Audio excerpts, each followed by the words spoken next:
Black Alpha Network. Home of Black excellence. Power to the people. 2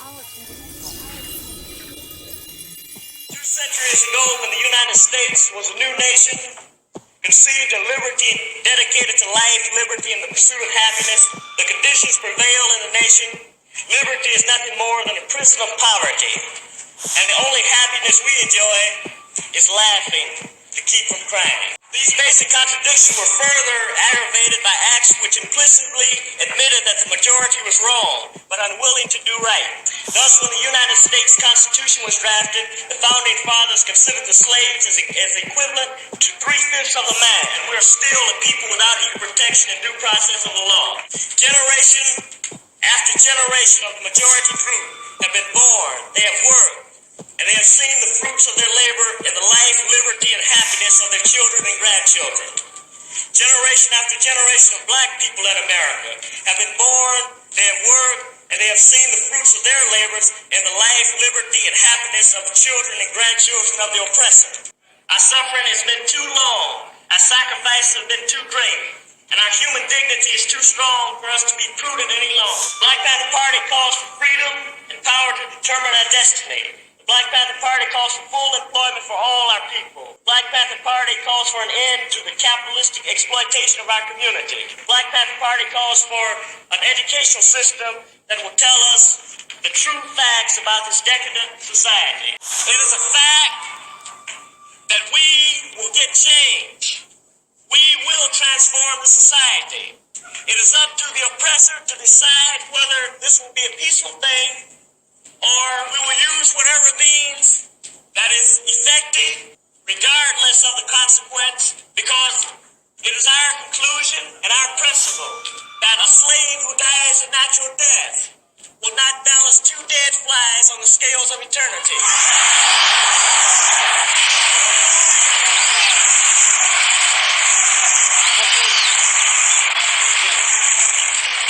We will have our manhood, even if we have to level the face of the earth and attempt to get it. So I would like to say that we're one tonight. Let us be one in the future. Power to all of the people.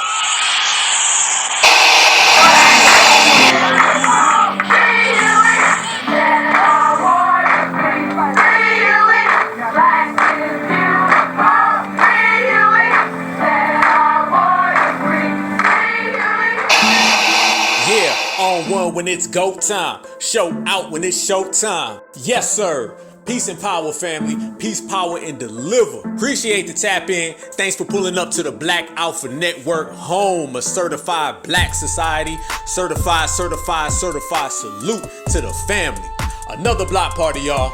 Another block party, and we gonna turn this motherfucker out the right way, and we gonna do what we always do, how we always do it, uncut and realer than a motherfucker. So right here, right now, today, on this episode, we gonna go 100 motherfucking miles an hour down the highway, and we gonna G-check any motherfucker who don't like it in the process. And if somebody gets their feelings hurt in the process, fuck them. And if somebody catches feelings in the process, fuck them. And if somebody got a problem with what the fuck we say today, then fuck them too. So with all them bases covered today, we are cooking. Appreciate the pull-up, family. Let's go to work, because it's too real right now. It's too real out here, and we getting too close to the bag to stop. You got all these other people, you got all these other groups who want to do everything they can to stop us. You can boil it down to 2 types of people. You got the certifieds who are on code, and then you got everybody else who wants to stop the certifieds who are on code. You got the foundational black Americans who are getting to the bag, and then you got everybody who's trying to stop foundational black Americans from getting to the bag. They want to discourage us, they want to lie to us, they want to hit us with the trick bag or the con games. Anything in their power that they can do that would derail us, they gonna try it. And we've been seeing them, and we've been watching them. And that's the problem that they have, is that we know these motherfuckers is coming, and we right here ready for them when they show up. And when we show up, we show out. because it's showtime and we put on the show. That's how we are. That's how we're wired. That's how we're crafted. And it's always going to be that way. So you see people today in every aspect of society trying to stop us. And we always speak about that right here on the Black Alpha Network. But we're going to go in today. We're going to put in some work today. We're going to put some names with some dates with some addresses on it. So motherfuckers know what we talking about crystal clear. No room for misinterpretation. We want the whole goddamn world to know where we stand. And we stand right here all together. We stand right here as the strongest lineage, heritage, and culture that the world's ever seen and the world will ever see. That's us. If you want to see real, you looking at it. This is how we get down 24/7, 365. And since this is a 24/7, 365 game, then you got to understand that the ops are going to be out here 24/7, 365. They don't take no rest. We don't take no rest. As a matter of fact, we get stronger day to day. Every second grows, foundational Black Americans have been getting stronger.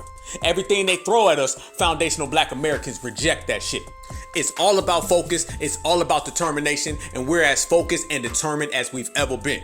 But we know what come along with that. What come along with that is watching all these ops start popping out from every direction. You starting to see ops on television. You got ops on the fucking internet. You see ops walking down the goddamn street. Everywhere where you see us putting in work, you gonna see some oppy ass motherfuckers lurking around. That's just the rules to the game. It's that backstabbing culture that we talk about. But understand, every backstabbing culture has a backstabbing mentality done by backstabbing people. And family, they're everywhere. And at this point, they'll say anything. Did y'all see Whoopi Goldberg? Did y'all see Whoopi Goldberg? These motherfuckers is so desperate, they got Whoopi Goldberg on television talking about 20 acres and a mule. Hell no. She's literally on TV talking about she done got reparations. Matter of fact, not just her. She says we all done got reparations before. So now they're trying to oppose our reparations to the point where they saying, shit, we already gave it to y'all. Then we go through the list of the 5 different lies that they try to come up with when it comes to reparations. They try to include other people. Then they try to say everybody's got reparations. And then they try to say everybody deserves reparations. Then they try to give it to every fucking group on the planet Earth. Now they just get to the fucking point where they're saying, hey, we already gave it to you. And then of all people they send out Whoopi Goldberg. Whoopi out here talking about 20 acres and a motherfucking mule. The damn host was laughing at her. Literally. And she getting all upset and shit. Matter of fact, hold up. Let's play this shit, family. And as I said, we gonna break down some names with some dates and we gonna put some addresses on it and we gonna cook in the process and let them know certified society ain't nothing to fuck with all day. You worried that Black people want reparations? We have American reparations. It started with 20 acres and a mule. There's more to do. People who have never got it. No, we did get it. That's how my family got Florida. Y'all got 40 acres and a mule? 'Cause we got Look, listen. You know a motherfucker lying or don't know what the fuck they talking about when they say 20 acres and a mule? And then she said, no, we did. My family, the Florida slash Georgia, she got that shit from Atlanta, Florida. She got that shit from Orlando, Georgia. She don't know where the motherfucking border at. She don't know the town, the date, the county, the year. She don't know if it's 40 acres, 42 acres, 22 acres. She don't know what the fuck she talking about. And you can literally hear the crowd cringe. The crowd that crowd is probably about 90% W women. And they was in that motherfucker thinking, what? When? Who? Where? Why? The fuck she talking about? And then Sonny started to press her, and then she started to defend the lie. So not only is this motherfucker wrong, this motherfucker loud and wrong, like she always is. Continue. Florida, Y'all got 40 acres and a mule? Because yeah, we got get none. Well, you didn't do what my people. The crowd laughing at her. Maybe that's because your people didn't come and sit on the front and say we're not moving until you give us what we're owed. Whoa. Y'all notice how long and strung out that shit was? You know a motherfucker lying when they saying your people did not, so that she thinking about the shit while she saying it. You feel me? Now if this is some shit that really happened, if it's some shit that's really true, it's gonna come straight to the top of your head. Trust and believe, if we had reparations, I would be able to tell you the time and the date. This motherfucker can't get the date, the time, the hour, the second, can't get the motherfucking year right. She got a 200-year head start, still can't get the shit right. She talking slow as molasses. because she can't get it out because she's fucking lying. And this is what we talking about these ops. They sending out all types of motherfuckers. And they're now just running with the thing of, oh, we gave you reparations. See, that's a little test run. That's a test run. They say, let's send out Whoopi, okay? Because Whoopi is a bed wench, a failed bed wench. And y'all know about them failed bed wenches. That's fucked up. You can't even get bed wenching correct. So this is how much of a loser these motherfuckers are. So they said, let's send out Whoopi so she can run up with the new lie. Well, what's the new lie? The new lie is that we can say we gave them reparations already. We gave them 20 acres and a mule. Let's try that new lie because all the old lies didn't work. See, before it was, let's give reparations to everybody who's black. FBA rejected it. Let's give reparations to everybody who's been called a bad name. FBA rejected it. Okay, here's a new lie. Let's say that we should give reparations to the weather. Nope, FBA rejected that. Let's give reparations to that group, this group, the group over there, the Skittles community. Everybody should get reparations. Everybody's got a claim now. How about that? FBA said nope, nope, nope, and fuck no. It's all about us. So that all lives matter reparations that they was trying to do, we canceled that shit in what, 2 seconds? We removed that shit ASAP. So now they're saying, let's come up with a new lie. The new lie is we'll just say that we gave them reparations and we'll make up a day and a time. We'll say some random fucking year with some random bullshit. And we'll say, we don't have to give them to you because we already gave them to you. And we're going to send out Whoopi Goldbergs to sit there and tell the lie on national television. They just didn't expect for the fucking crowd to laugh at her, the panel to laugh at her, people at home watching on TV to laugh at her, for her to stutter, fumble, and bumble, couldn't get 20 right for 40. See, she fucked her line up. She was supposed to say 40 acres in a mule, and she's so ignorant that she said 20 acres in a mule. They didn't expect for her to botch the lie so fucking bad. And she did. And she kept running that bullshit like this. That's because your people didn't come and sit on the front and say we're not moving until you give us what we're owed. Maybe, I don't know. Well, you know. But they weren't really looking for you. But they were looking for my folks, and my folks got it. And that's because that was what was promised. We pay reparations to many different groups in this country and have. And the idea that you would want us to pretend that we don't owe some folks something is ridiculous. What the fuck is she family? Certifies. What the fuck is she talking about? Somehow she starts saying the fact that y'all act like y'all don't owe us, and motherfucker, you just said that you already got it. She went from we don't have reparations to we got reparations back to we don't have them again. She jumped all over this motherfucker. She playing reparations hopscotch.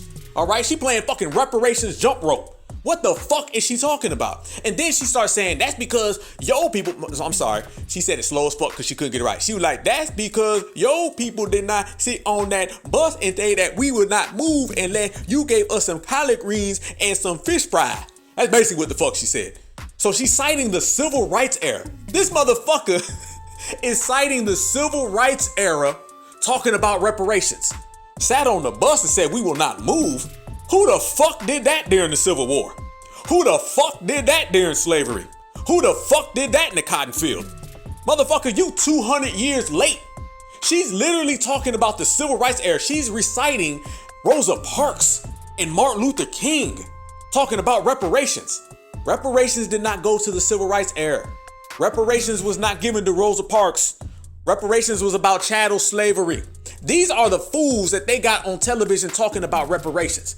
Muddy in the water, trying to blur the lines. These are the motherfuckers that we've been removing. So that right there, family, was an epic failure. I mean, an epic failure. That was one of the biggest failures ever. And you can literally see the co-hosts are laughing at her because they knew that she was fucking it up that bad. They knew that she was telling that lie so motherfucking bad, it was not believable and it was actually comical. Yes, that shit was a motherfucking joke. She couldn't get Georgia right, Florida right. She couldn't even get the right century. This woman could not even get the fucking century correct. She talking about chattel slavery from the 1600s, 1700s, and 1800s, but she's reciting the civil rights era from 1963. That's because we sat on the bus and would not move. She talking about a goddamn sit-in. We talking about chattel slavery. She talking about a goddamn sit-in. We talking about a debt that's owed from generational wealth. What the fuck is she talking about? Not a goddamn thing.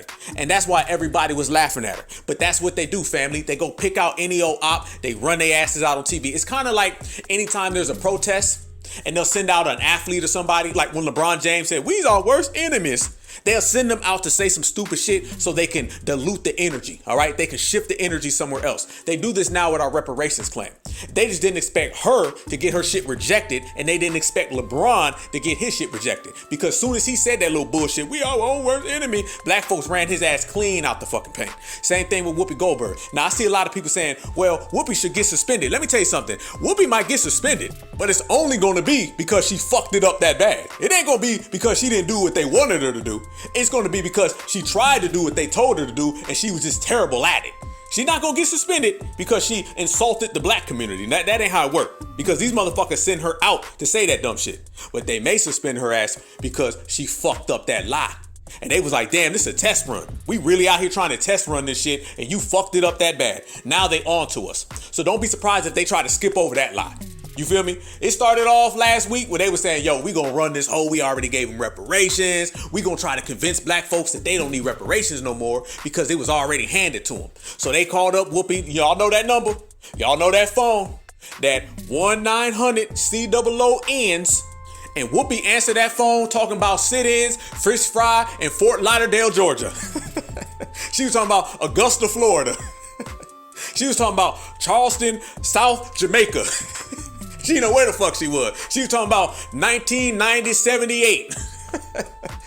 Whoopi was every goddamn where. Didn't know what the fuck she was saying. And she fucked it up. And that right there may cause her ass to get suspended. So if you don't see Whoopi for a long time, oh, it ain't because she did anything wrong to us. It's going to be because she did wrong by her massa, which is W supremacy. Loud and wrong. Loud and wrong. And that's what you seeing. You seeing a lot of motherfuckers who are speaking on shit that ain't got no business speaking. What I said before, family, it ain't just about who qualifies for reparations. It's also about who's qualified to open their goddamn mouth. See, I'm not of the belief that anybody can just come to the table and speak. Nah, we seen what allowing anybody to come to the table and speak, we seen what that done got us. That got us a lot of bullshit, like somebody talking about 20 acres and a mule. It's got to be down to the real ones, the vanguards, the certifieds, us right here, certified black society, the whole family, the people who are tapped in, who live it in the trenches. That has to be the people who represent us. These folks who are running around here trying to represent us, but they really do not represent us, those are the motherfuckers that we canceling, deleting, erasing, and removing. Hands down. Because when we're trying to get to where we're going, we have to represent the community to the purest form. You feel me? When you start talking about this lineage, heritage, and culture that we all love with a passion, that we all represent with a passion, that we all stand by with a passion, we can't have no motherfucker playing with that. We can't have no motherfucker playing with that. We take our culture very motherfucking serious. See, that's the problem. The motherfuckers back in the day didn't take the culture serious. That's why they handed this shit out to every goddamn body. We ain't handing it out to no motherfucking person. This culture will be controlled by us. This culture will be handled by us. When we start talking about FBA business and affairs, it's only going to come from FBA certifieds, point blank.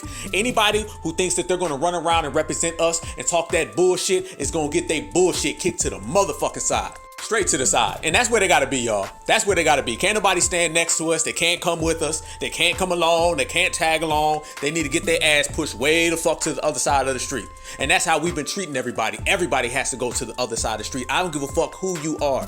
You can be an op. You can be an enemy. You can be a fraud. You can be a foe. You can be a tether. Whoa. Speaking of tethers, god damn it. Hold on. Reverse. Let me throw this motherfucker in reverse real quick. Since we talking about putting motherfuckers on the curb like it's trash day, throwing motherfuckers to the side, getting them all out our face, because that's what it is. Motherfuckers is all in FBA's face trying to figure out what we doing next, taking notes, and you see it every day. I seen a video just the other day of some tether from some fucking place on the planet Earth talking about foundational black Americans. Have y'all noticed this though? You never see anybody in the diaspora talking about other people in the diaspora.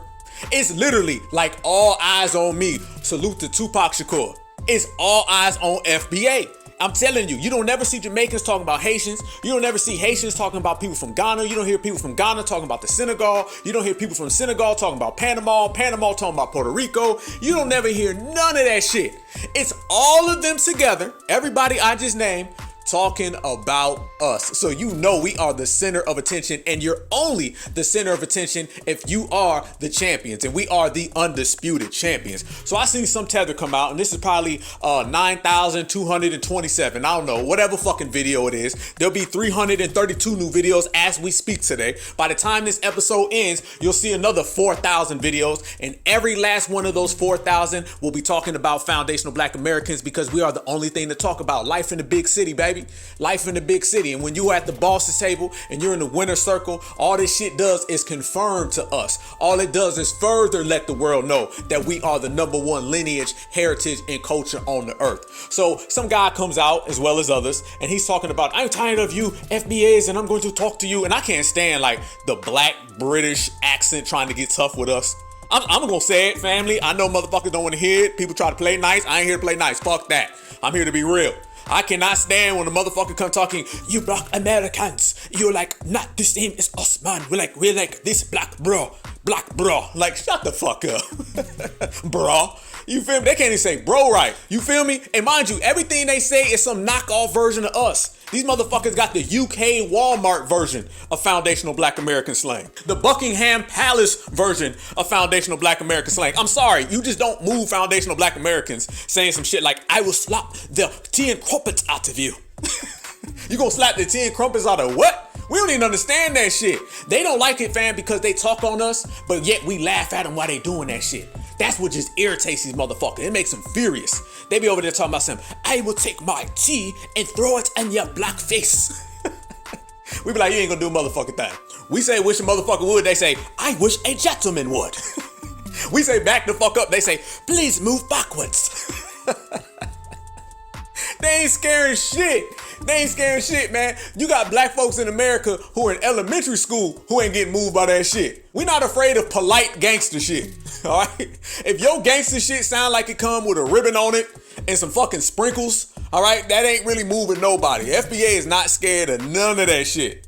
Hell no. We say, fuck around and find out. They say, please try me and I'll let you know.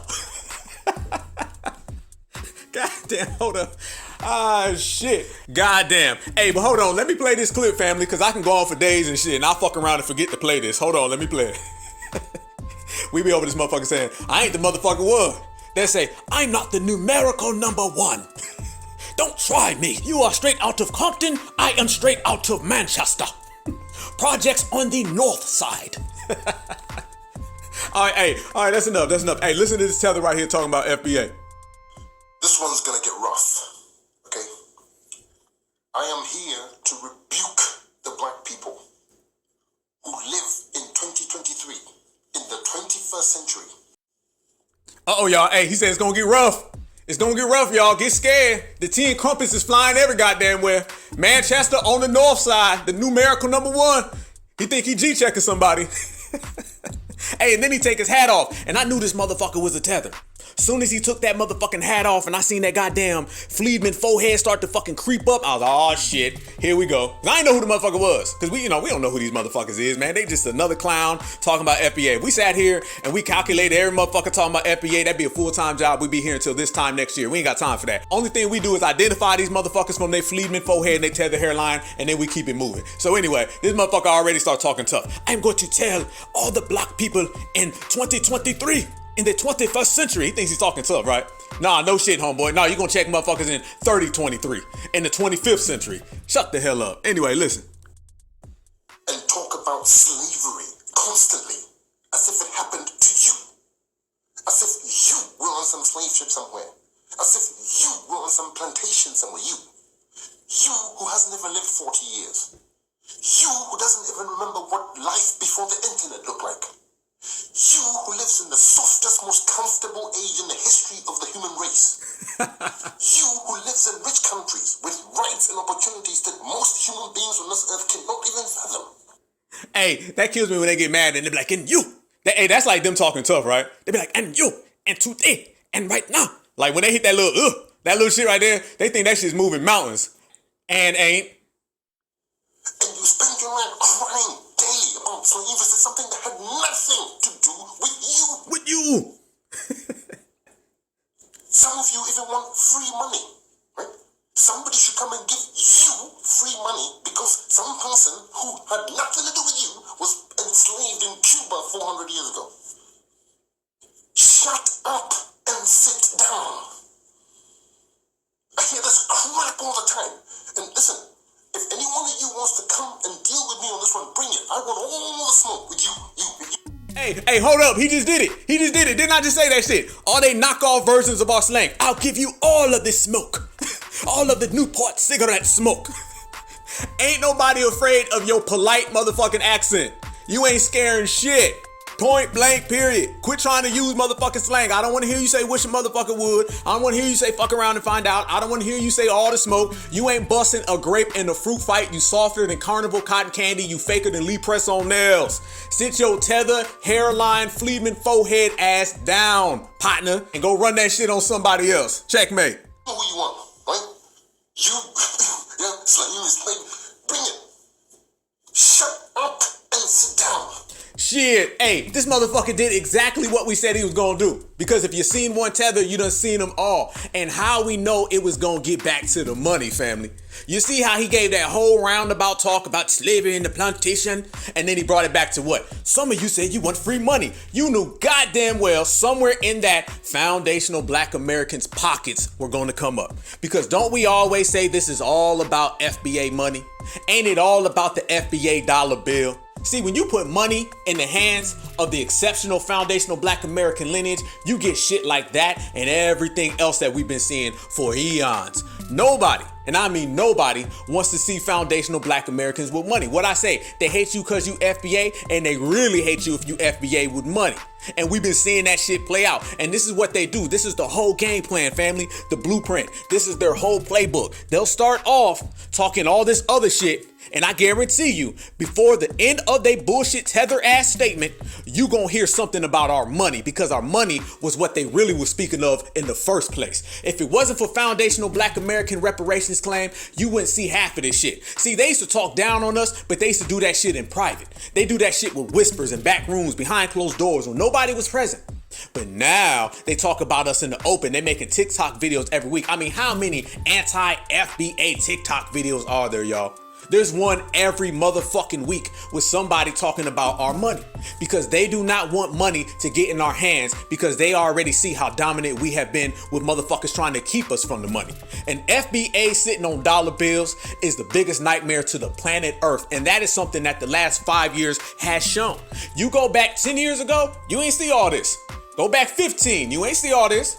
Go back 20, 25, you ain't see all this. But you start 5 years ago and forward all the way to this second right now, guarantee you, all you see is people in a frenzy, in a disarray, and they're scared that foundational Black Americans are gonna get that money. And once we get the money in our hands, money that is owed to us, money that will be in our bank accounts, trust and believe, not if, okay, not when, guarantee motherfucking T right now. Once the paper come our way, motherfuckers ain't gonna know what to do. If they spazzing out today right now on TikTok, brother, imagine the day that reparations comes through.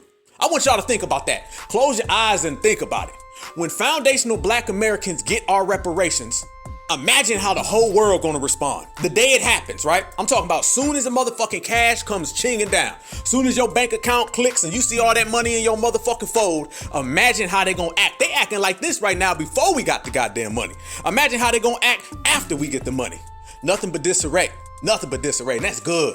That's good. We got these motherfuckers guessing. We got these motherfuckers shook. We're at the tip of everybody's tongue. We're in everybody's brains. These motherfuckers sleep at night and they thinking about us. So they can make 1 billion motherfucking TikTok videos. Fine. Keep them coming.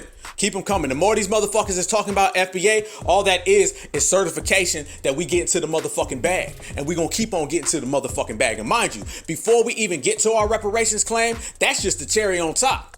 That's just the cherry on top. We get into the money out here regardless, because we on code. See, brothers and sisters are on code right now, and with being on code means money.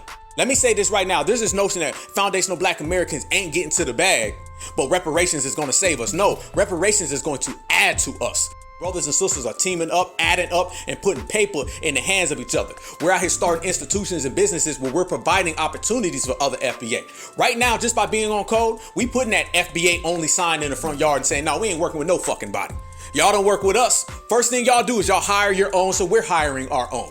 You understand? We're providing opportunities for our family tree, just like everybody else does. So reparations is gonna come, but by the time our reparations gets here, it's only gonna be adding to the success that we're having today. One more time. By the time reparations gets here, it's only going to be adding to the success that we are having today because economic game is on point.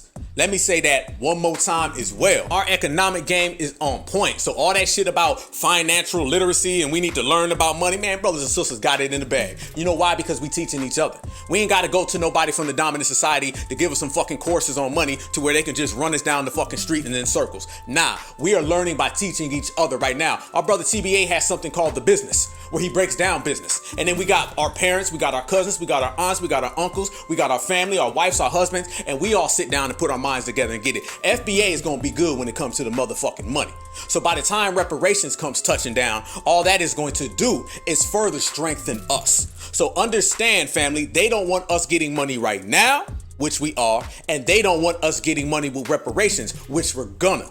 And all of those things combined, put together in the same era right here is going to cause the whole motherfucking world to have to deal with us in a place where they ain't never had to deal with us before. And I'm loving it. I'm loving it every motherfucking day. And if you could tell, they loving it. And we've been calling out all the hypocrisy and all the suckers out here. It's to the point, family, where we're calling out the diaspora so much that you got other people in the diaspora pointing the fingers at each other.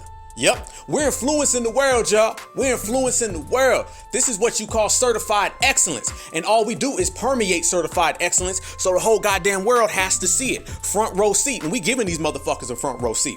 So as we speak of people coming out, putting out videos every day talking about FBA and this, that, and the other thing, if you notice, there's this new trend now where people are hearing us talk and they saying, yup, that's true. Yup, that is real. FBA did make a motherfucking point. And they starting to look around at their own community and say, hold up, wait a minute. Y'all motherfuckers is out here swagger jacking FBA. Y'all motherfuckers is out here biting FBA style.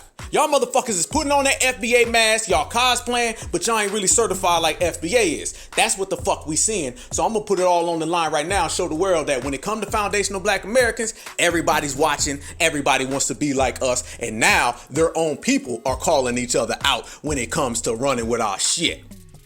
Yo, something that bothers me as a first generation African in America, bro, is how y'all come on these apps to bully Black Americans, like, for no reason, bro. Meanwhile, y'all cosplay as Black Americans. Like, most of the way y'all express yourselves in the diaspora, whether that's in Europe or in Africa, currently right now is through the lens of hip-hop, which is through the lens of Black America. Like, how you gonna come on here with a whole, like, do-rag and be like, Black Americans have no culture? That don't even make sense, bro. You gonna come on here with grills in your mouth, like caps, you get what I'm saying? Not like gold teeth or whatever, grills, and be like Black Americans don't have culture. And then the woman, bro, like, y'all wasn't looking like that 20 years ago. Yeah, overseas, I'm not gonna lie. Uh-oh. For me, that ain't my business. There you go. Hey, there you go. They calling each other out. That's what it is. They calling each other out right now. And that's all based on us. See, when we talk that real shit, motherfuckers ain't got no choice but to listen. All right, when foundational Black Americans talk, everybody else shuts the fuck up and they listen. They can act like they don't, they can run, they can hide, they can play all these little fake ass tether games, but they know the real and we know that they know. You don't just dress like foundational Black Americans. Walk like foundational Black Americans, try to sing our music, try to duplicate us, and not think that we don't know that your ass listens when we talk. Nah, motherfucker, we know exactly it. And see how he's calling out all those women across the world? Let's talk about some of these tethered women, all right? Y'all wasn't looking like that 20 years ago. See, this is what they saying. That's what he said. He said he is a first generation African. And he's seeing all of these women throughout the diaspora trying to dress like our certified sisters, point blank. Because our certified sisters are the standard of beauty on the planet Earth. I'll say that one more time for they motherfucking mind. Our certified foundational Black American women are the standard of beauty on the face of this fucking planet. I don't give a shit what nobody says. Fuck Becky, fuck Karen, fuck Miss Hernandez, Sanchez, Child, Fatuma, Acho. I don't give a fuck where you from. A foundational Black American certified sister is the top, point blank. And even their men are calling it out now. See, that's what it is. We influence everybody. They ain't gonna act like we don't influence them. When foundational black Americans tilt our hat to the side, now everybody tilt their hat to the side. When foundational black Americans walk with that bop, now everybody tries to walk with their bop. They can't do that shit. We walk with that bop, they walk with that stutter. They be falling over and tilting trying to be like us. Y'all know what it is. Heavy is the head to wear the motherfucking crown, and we wear the motherfucking crown. So when you think about a certified sister, you think about a foundational black American woman. When you think about a certified brother, you think about a certified foundational black American man. Everybody wants to duplicate what we got right here on this planet Earth. We influence them by every single thing we do. And it's to the point now where they're pointing the finger at each other. They're saying, you over there acting like FBA. You're not really an FBA, but you act like FBA. Well, why do you say that about me? Because FBA said you do, and I see it. They see it in each other. They know what time it is. When your ass show up to the village, all of a sudden you walk in with a fucking step. All of a sudden you got gold grill in your motherfucking mouth. You know what you trying to do. When your ass pull up to your village and you walk in here with your afro blew the fuck out saying I'm black, representing your blackness, you know you got that from us because they don't represent blackness. They don't represent style. They don't have that same fashion that we got. It's clear to see who is an FBA copycat. It's clear to see who is an FBA cosplayer. And now since we talk and everybody listens, now they're pointing the finger at each other and starting to realize who is trying to act like FBA and who ain't. And man, I told you that black Brit accent is all over the goddamn place. Non-threatening as a motherfucker at all, no way, shape or form. Especially when they be trying to talk all sassy to us. I don't care what you think over there. There was another busted, I'm talking about busted lady who came out, somebody from over there. I mean, she got a goddamn gap in her teeth so goddamn big you could park a U-Haul. I ain't lying. She got the goddamn tether gap, and that's a motherfucker. If the tether hairline, the tether jawline, and the tether forehead is fucked up enough, you should see the tether gap. You can spot a motherfucking canyon in between this motherfucker, but that's a whole nother thing. She came out talking about the black national anthem means nothing and it's divisive and all types of shit. I'm telling you, majority of people from the diaspora, they get their talking points from the dominant society because they want to be a part of the dominant society. I told you, anti-foundational black American racism. That's what it is, A-bar. Anti-black American racism. It's straight up hatred. It's because they are jealous because they want to live next to Ken and Karen. And we don't give a damn about Ken and Karen. So that's where a lot of the jealousy and envy comes from because they want the proximity that we have. And they get mad that we have proximity and we don't give a fuck. We keep it B1 black first. They would get over here and it'd be everything other than black. Hell, we've already shown that most of them don't even consider themselves black in the first goddamn place. So they don't see themselves as black, but I know they see W. Ain't it funny they never see color when it comes to themselves, but they see color real good when it comes to a W? Yeah, then all of a sudden they see color, right? Okay, exactly. So at the end of the motherfucking day, she comes out basically saying, well, I live in America, so I'm an American. Once again, trying to tell us that our lineage, our ancestral presence, and our indigenous thousands of year history means nothing because she came over here 3 weeks ago. That's what they are. They try to throw away all of our roots if they're here for 2 weeks. So she's talking about the black American flag and how wrong it is. Once again, caping for Zaddy, another failed tether bedwitch. So I know I'm going to get, you're an immigrant, it has nothing to do with you. Or you're not a black American, it has nothing to do with you. Yep, you're a tether, you're a non-black American, it has nothing to do with you, so keep your fucking mouth closed. That's how we gotta play these motherfuckers. But I don't care. I am an American citizen, and as far as I'm concerned, there is only one anthem, and that's the only one I'm singing.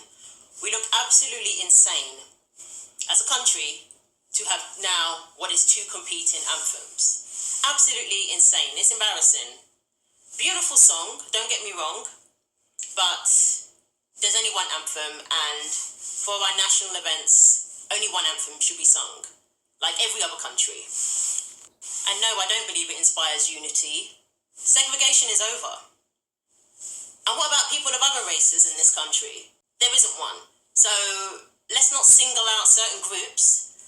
Just call everyone American and leave it as that. No, we can leave your ass at the immigration office. That's what we can leave. And notice she kept saying we. Ain't no we. Ain't no we. That ain't a we. All that is, family, is another TikTok tether. Because they got TikTok tethers all the time. Man, I don't know what it is about TikTok, but tethers be on that motherfucker daily. That is a TTT, a TikTok tether. And all they do is do the coon walk up and down. She coming over here trying to cape for the national anthem of America. Nah, don't worry about what we do over here. She talking about segregation and shit. You don't know nothing. Be quiet. That's what tethers need to do. Tethers need to be quiet and sit their ass down. And that's how you got to do it, and that's how you got to play them. That's how Black Alpha do it. You know I be putting these tethers in check because we don't give them no time to speak, none of that. We had a tether call in one of our spaces, and I G-checked him thoroughly, straight up and down. He came in there, and he couldn't tell us where he's from. You know they always do that, right? Where you from? Where your people from? I don't know. Where time you 19 now for? No. Nah, motherfucker, where you from? And then eventually they get around to it, and then simply we just cut their ass off, pack their bags, and send them packing. This is how you play him, and watch how I G-checked and regulated this tether, and he'll never be the same. He probably went to go cry in his village. Yeah, let me chime in real quick. CC, in order for him to actually look at a book, he has to be able to read. And we can tell that his comprehension skills aren't too bad because, you know, he just sat there and gave us like 30 different countries where he's from, and he gave us, you know, 12 different goddamn continents. So he needs to work on that. Let me tell you this, 16. You said the main thing is to ask a question. That's where you're wrong. You're not here to ask questions. You're here to shut up and listen. And if you want to shut up and take notes, that'd be good as well, okay? Your job is to never question a foundational Black American about foundational Black American affairs. Your job is to never question a foundational Black American about foundational Black American business. And your job is to never talk back to a foundational Black American. That is what your job is to do. Now, I understand in tether translation, you may not get that. So I'm going to make it very, very, very crystal clear for you.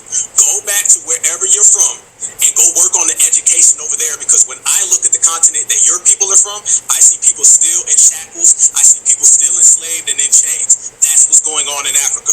When I look at the country that you fled to, because I've been to Europe, both the places that you named, I know that they hate y'all and want to get y'all asses out the country right now.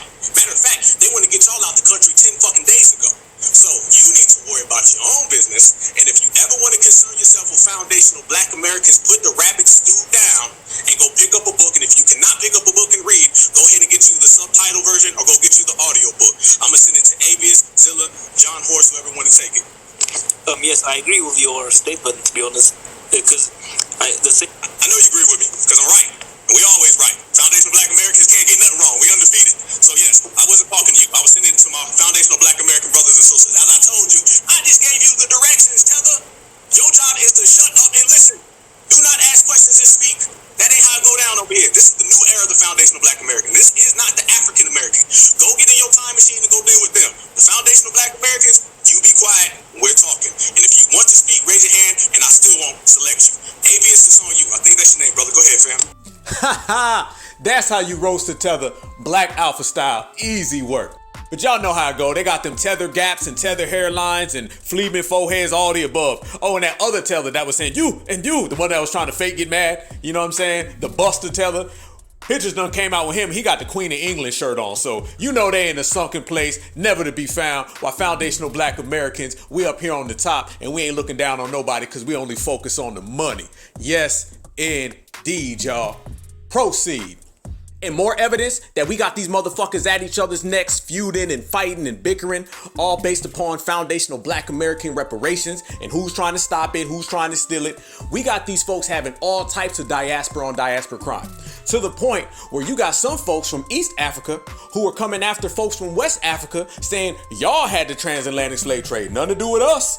That's what they saying. No motherfucking lie. Once again, this is coming out of their mouths. We ain't saying this shit. We just quoting what the fuck they've already spoke on. That's all we do. We provide receipts for what these motherfuckers is already speaking. We don't make it up. You got people from East Africa and they saying all that transatlantic slave trade shit, that's y'all in West Africa. That ain't got nothing to do with us. They washing their hands from each other. That's what they doing. I'm telling you. You got East Africa and West Africa feuding and fighting about the transatlantic slave trade that has something to do with foundational Black Americans. And it's all rooted on the fact that one wants to take our reparations and the other wants to stop our reparations. One wants to dress like us and act like us and walk like us so he can get in on our money, and the other wants to throw a cotto around all day long. They got a contrast, family, some shit they gonna have to work out. That's some desperate diaspora issues that they got popping. And we just sitting here watching these motherfuckers do it. Another video has came out where you got some lady from Africa, she from East Africa, I think she's from Sudan.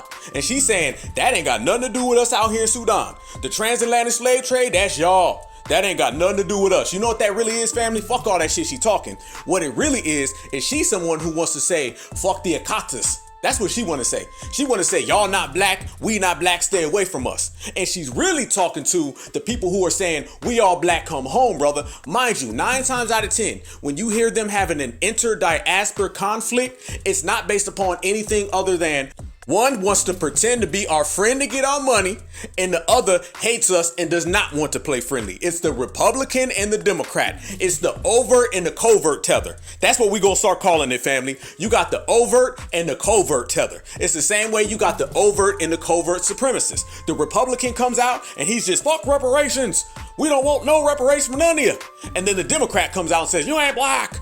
And then they vice versa trade all day long, and one plays good cop, one plays bad cop. And that's what you're seeing right now with the diaspora, family. You got one tether playing good cop, and that's the one talking about the year of the return and come on back to Ghana. And then you got the other one saying, we ain't black, don't call me black, y'all Carters, y'all stay over there. Y'all black Americans ain't invited to the Joe Law Festival. You can't come to the Foo celebration. And they're having that same overt, covert, good cop, bad cop tether shit that the dominant society has. Check it out. I'm going to say this, and it's going to be the last time, and feel how you feel about it, okay? Whatever happened during the transatlantic slave trade ain't got nothing to do with Sudan.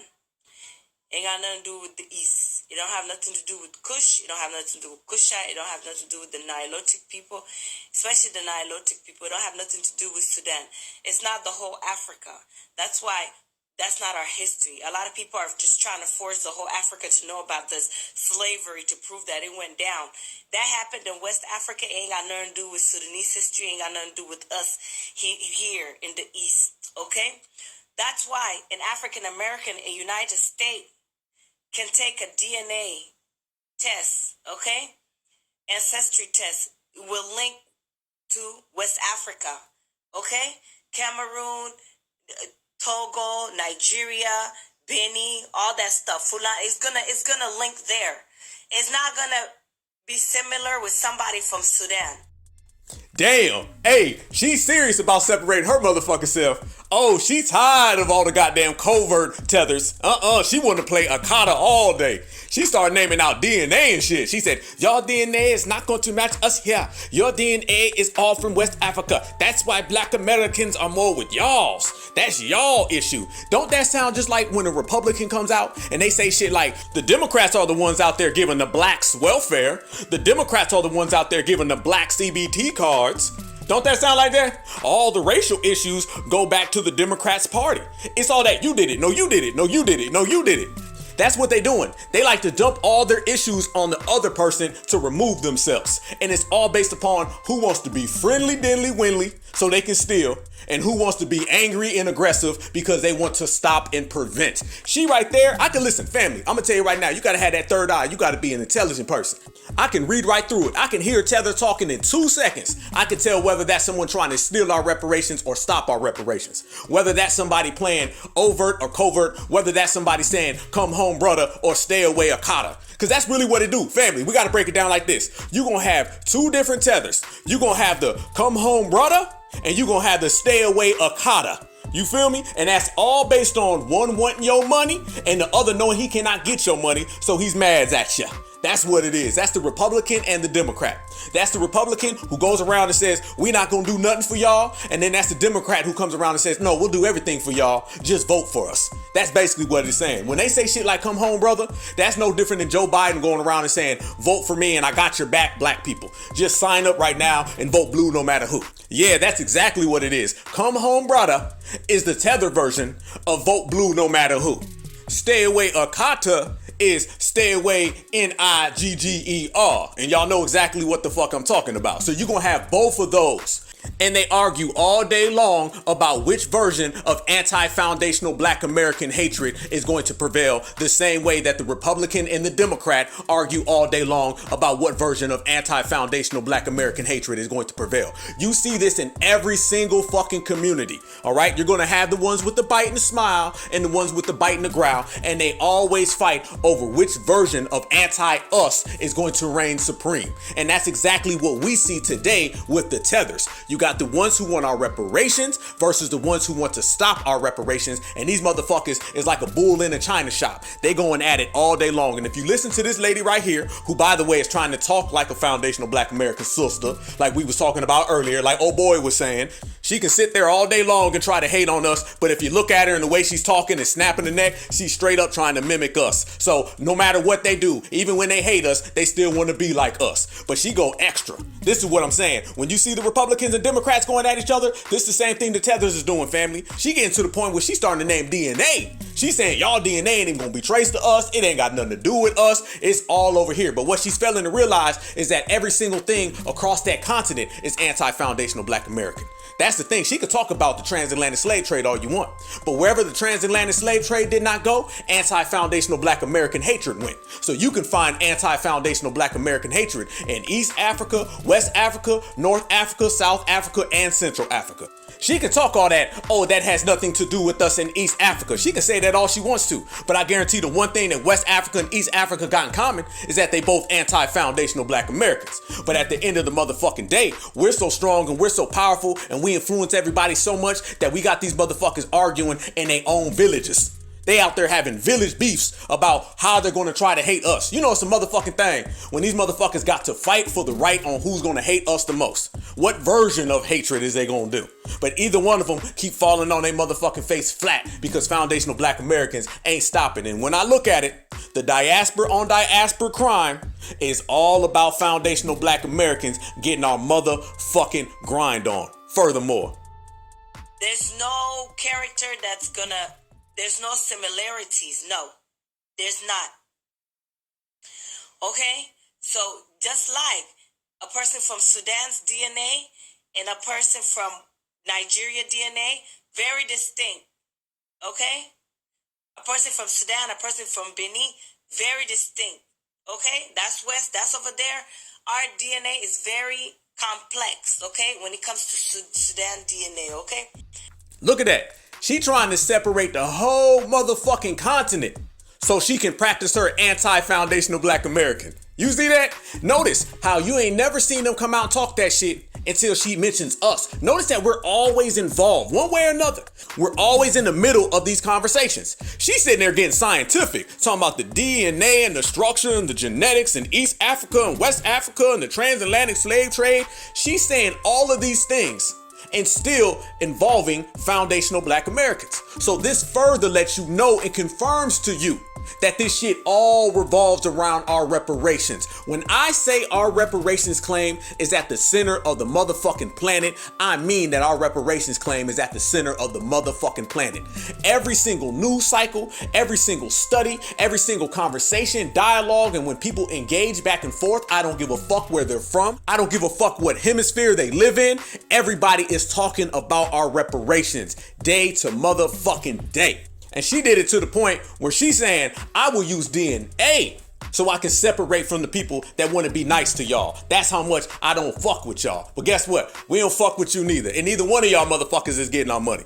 So if you're good tether, bad tether, covert tether, overt tether, Eastern African tether, Western African tether, one thing y'all motherfuckers all got in common is ain't none of y'all getting a penny from certified foundational Black Americans. So keep on fighting. And they're going to keep on fighting. And if you're watching the Examine It Carefully family, all of the diaspora is going at it. There's a diaspora war right now, and it does not involve us. No, we may be the center of attention.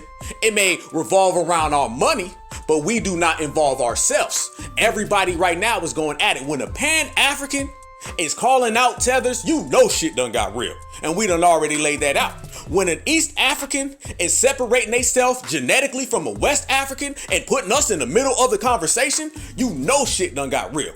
And it's all based upon what everything has been based upon for the last 5 years. Our bank account, because when you a foundational Black American with money, you rule the world, and everybody knows that. So everybody's trying to either steal it or prevent it, but both of them are failing in the process, and we winning on a day-to-day because that's all the fuck we do. Y'all remember I always said you got two types of people when it comes to our reparations. You got the motherfucker who's trying to stop them, and you got the motherfucker who's trying to steal them. And those two groups within every little community, they got conflict amongst each other. Yeah, we got these motherfuckers fighting each other. We got immigrant on immigrant crime. We got tether on tether crime. We got freedmen and freedmen crime. Why is it that way? Because foundational Black American presence fuck everybody up. It fucks everybody up. You got motherfuckers who are jealous and want to stop us and can't. Then you got motherfuckers who are jealous and trying to steal from us and can't. And once they both realize that they can't do neither one of them things to us, they start fighting amongst their motherfucking self. That's the power that we have. That's the power we have on display. And that's the power that influences the whole goddamn world. So when we say these motherfuckers is getting mad at each other, when we say these motherfuckers is at each other's necks, do you know Pan-Africans are fighting other Pan-Africans now? Oh, I ain't lying. Y'all seen this shit. Yes, you have. You got Dr. Kubar Vasquez. He's in this motherfucker talking about, I have no doubts. I have no doubts. I have no doubt that they are trying to replace Black Americans with other people. Shit we've been saying for the motherfucking longest. But you see, once we done put our presence down and we done put our game on, now these motherfuckers ain't got no choice but to listen. See, here's the thing when it comes to us. Remember, I always say, our power comes in different forms because we different people. Our power don't look like everybody else because we don't look like everybody else. When we achieve, our achievements don't look like everybody else because our achievements are exceptional the same way we are. Don't ever look for foundational Black American success to look like somebody else's because we ain't the same. When I say that foundational Black Americans are not the same, we ain't the motherfucking same. We operate completely different over here in our own certified zone. And can't nobody come in our certified zone because we doing our motherfucking thing by ourselves. It's always been that way. It's always been that way. This is just the product of a lineage, heritage, and culture that has gotten it on their own. See, when you got to get things on your own, you start to love your own. You start to only care about your own. You start to only represent your own. And that's the way it's supposed to be. And once we rid it everybody else who wants to all lives matter everything, now we can operate with that arrogance of self. And there ain't nothing wrong with arrogance of self. Let me tell you real clear, family. Anybody out there who's trying to get you to not be confident, that's somebody trying to get you to drop your guard. Every single thing and every single lecture that a motherfucker comes to us talking, that's just another backdoor tactic to get us to drop our guard, and we ain't never dropping our motherfucking guard up. And we're stronger than ever based upon that. So when you see us out here holding it down in a thorough fashion in which we do, only thing left is for these motherfuckers to have inner turmoil amongst themselves because they cannot beat us. Trust me, when two motherfuckers from the same continent, same place, time, the same village want to both get something for free off of foundational Black Americans, and then they both realize that they can never get anything for free off of foundational Black Americans, we leave these motherfuckers no choice but to have tether on tether crime. And you're starting to see even Pan-Africans are getting to the point where they realize that FBA ain't nothing to fuck with, and the whole Pan-Africanism movement is based on tethers trying to leech off of us. And every time we shut that shit down, they start fighting. Let me tell you something. FBA excellence ain't nothing but truth serum to these motherfuckers. How many times do we G-check somebody and then the truth start coming out, right? We'll start G-checking the dominant society. They'll be in this motherfucker talking about, no, we're all friends. Can't we all just get along? We're all brothers and sisters. And then we'll G-check their ass about supremacy. And then all of a sudden they'll be like, well, I wish you just go back to Africa. You see? Truth serum come out. We'll G-check these tethers. They'll be over here talking about, we're all brothers. Come home back to Africa, brother. We're all the same. You know we are. And then we'll G-check and say, no, we foundational Black Americans built this country certified to the T, and you ain't getting $1 from us. Then they'll be like, you ain't nothing but a Nakata. It's called True Serum. It's that certified True Serum. And we give it every single time foundational Black Americans push the real facts. So once we start pushing these real facts right now, everybody, including Pan-Africans, are starting to side-eye Africans. Ain't that the real? All of a sudden now you're starting to see these Pan-Africans, they side-eyeing the whole diaspora. Yes, they are. I'm going to play this clip right now, and you're going to hear a Pan-African, and I don't even know this guy. The Pan-African guy, y'all may know who he is. I don't even know this dude, but I know he's a Pan-African using our talking points. I know that much. And he's sitting there arguing with some Africans. You ain't never seen this shit before until FBA start putting it down. You ain't never seen this shit before until FBA start speaking the truth. You ain't never seen this shit before until we started to self-identify. So it goes back to what I say. Certified foundational Black American excellence is a truth serum to these motherfuckers. Listen to this tether on tether, Pan-African on Pan-Africanism crime that has all been created based upon us. Listen. You're not disrespectful. I'm not disrespectful. You're a goofball. You're a fucking goofball. I'm a goofball. What did I say that was disrespectful? You're a fucking goofball. You're a fucking goofball. That's what you are. You're being disrespectful. That's a black American Pan-African arguing with an African, y'all. You're the one doing ad hominems right now. Yeah, like, you're come up. You're a goofball. You're a goofball. Dude, you're the one being emotional right now. And I guarantee you probably messaging me from America. You're not calling from Nigeria. Because you're a bitch. You're a bitch. I guarantee you're calling First of all, I'm calling. I know you're not calling. Oh my God. You left Are you gonna let me talk? Are you gonna let me talk? You got the audacity to talk about people who returned to Africa to build while your bitch ass left. Guarantee you. You're a goofball. First of all, are you calling me from Nigeria right now? Or are you in America? Dude, I'm in America. I told you I'm in Nigeria. I told you I'm Nigeria. You left Nigeria because you can't do shit and you came to the West. Period. You're a goofball. Who's getting emotional now? I'm just saying. It's funny. They arguing because you don't know me. Bro, you don't know me. I see the Kool-Aid. Pan-Africanism on diaspora crime. Now I'm sweet. Now I'm sweet. I left Nigeria. Dude, what does that have to do with the conversation? What does that have to do? No, I'm gonna tell you the difference. American Liberians had the heart to go back and build. Your ass is a coward, and you left. And you came to the West. You're a coward. Kool-Aid in your heart. So do you know I have Kool-Aid in my heart? So do you know? Liberians. So do you know what I've done in Nigeria? I don't care. You're not in Nigeria. Period. You're in the West. Damn, yo, family, let's unpack that. Let's unpack that all the way. Okay, so you have a Pan-African arguing with a diaspora tether about fleeing and running. Ain't that the same exact thing we've been saying, y'all? Where did the whole turn tether come from? Where did the whole Fleeman fleer, you didn't stay in your homeland, you couldn't get it popping in your own village? Where did that come from? Us. You're hearing Pan-Africans, the same Pan-Africans that would tell us that we was divisive, to tell us that reparations is a trap and we don't need to get in on reparations unless it includes everybody. You're hearing them same Pan-Africans using our talking points. Yeah, all that whole shit when you ran and you fled and you over here calling, motherfuckers wasn't talking that shit until FBA started talking it. You see what we say, family? We influence even our ops. That's the difference between us and everybody else. Typically, a motherfucker influences people who like them. We influence motherfuckers who hate us. That is some power. That is some pure 100% uncorrupted power when you can influence a motherfucker who don't like you. A motherfucker can have every name in the book for you. They can say you divisive. They can call you a kata. They can call you the N-word. They can say all that shit. But at the end of the day, they asses go home and want to duplicate you. That's a motherfucking power the world ain't never seen, because the world ain't never seen nothing like foundational black Americans. Yeah, so that's Pan-Africanism on Pan-Africanism crime. The very fact that they're sitting there saying things that we've been saying about for a long time. We've been on that shit. It ain't nothing new to us. It lets you know they've been listening though, huh?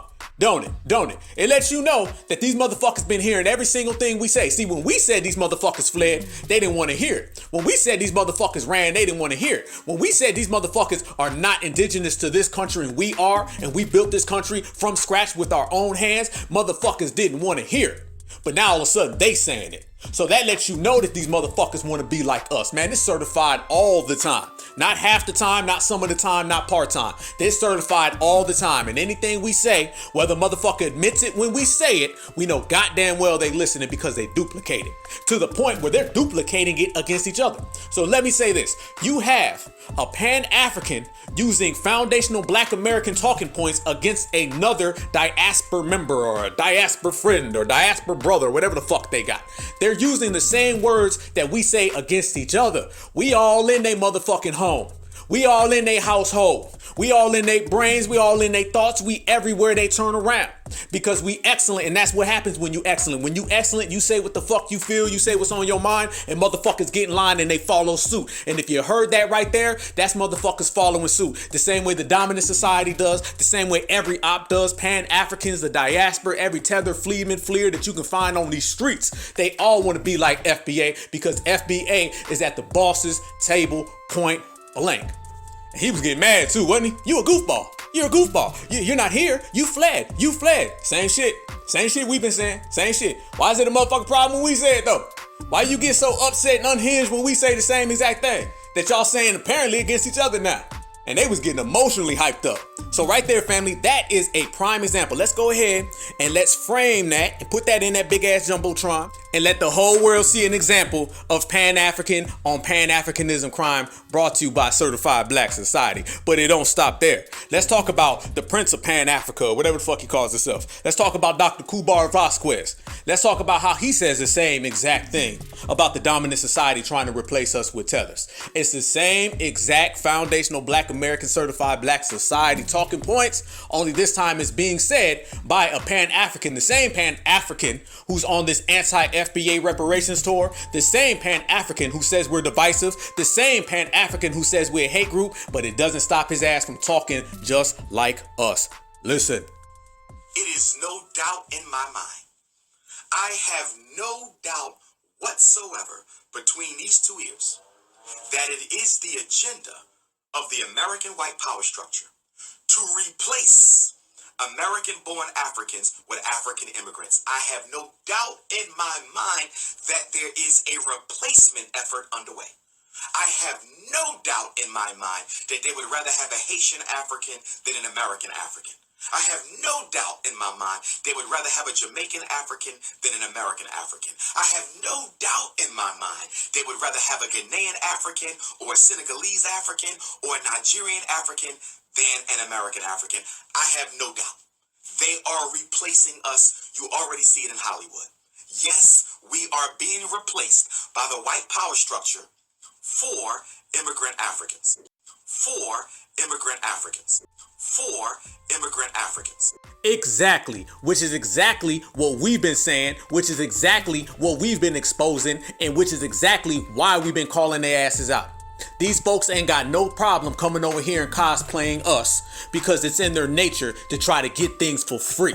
When you're dealing with a fleer, they either are a failure or they're someone who wants something for free, or they're both. They're failures who want something for free. But you can guarantee that F in fleer stands for one of those two things. So no, we're not surprised. Dr. Kubar may just now be getting on board with that. Dr. Kubar may eventually have to accept the fact that foundational Black Americans have been correct the whole time. We don't lie about nothing. Let's say that real fucking clear. Foundational Black Americans, we don't lie about shit because we ain't gotta lie.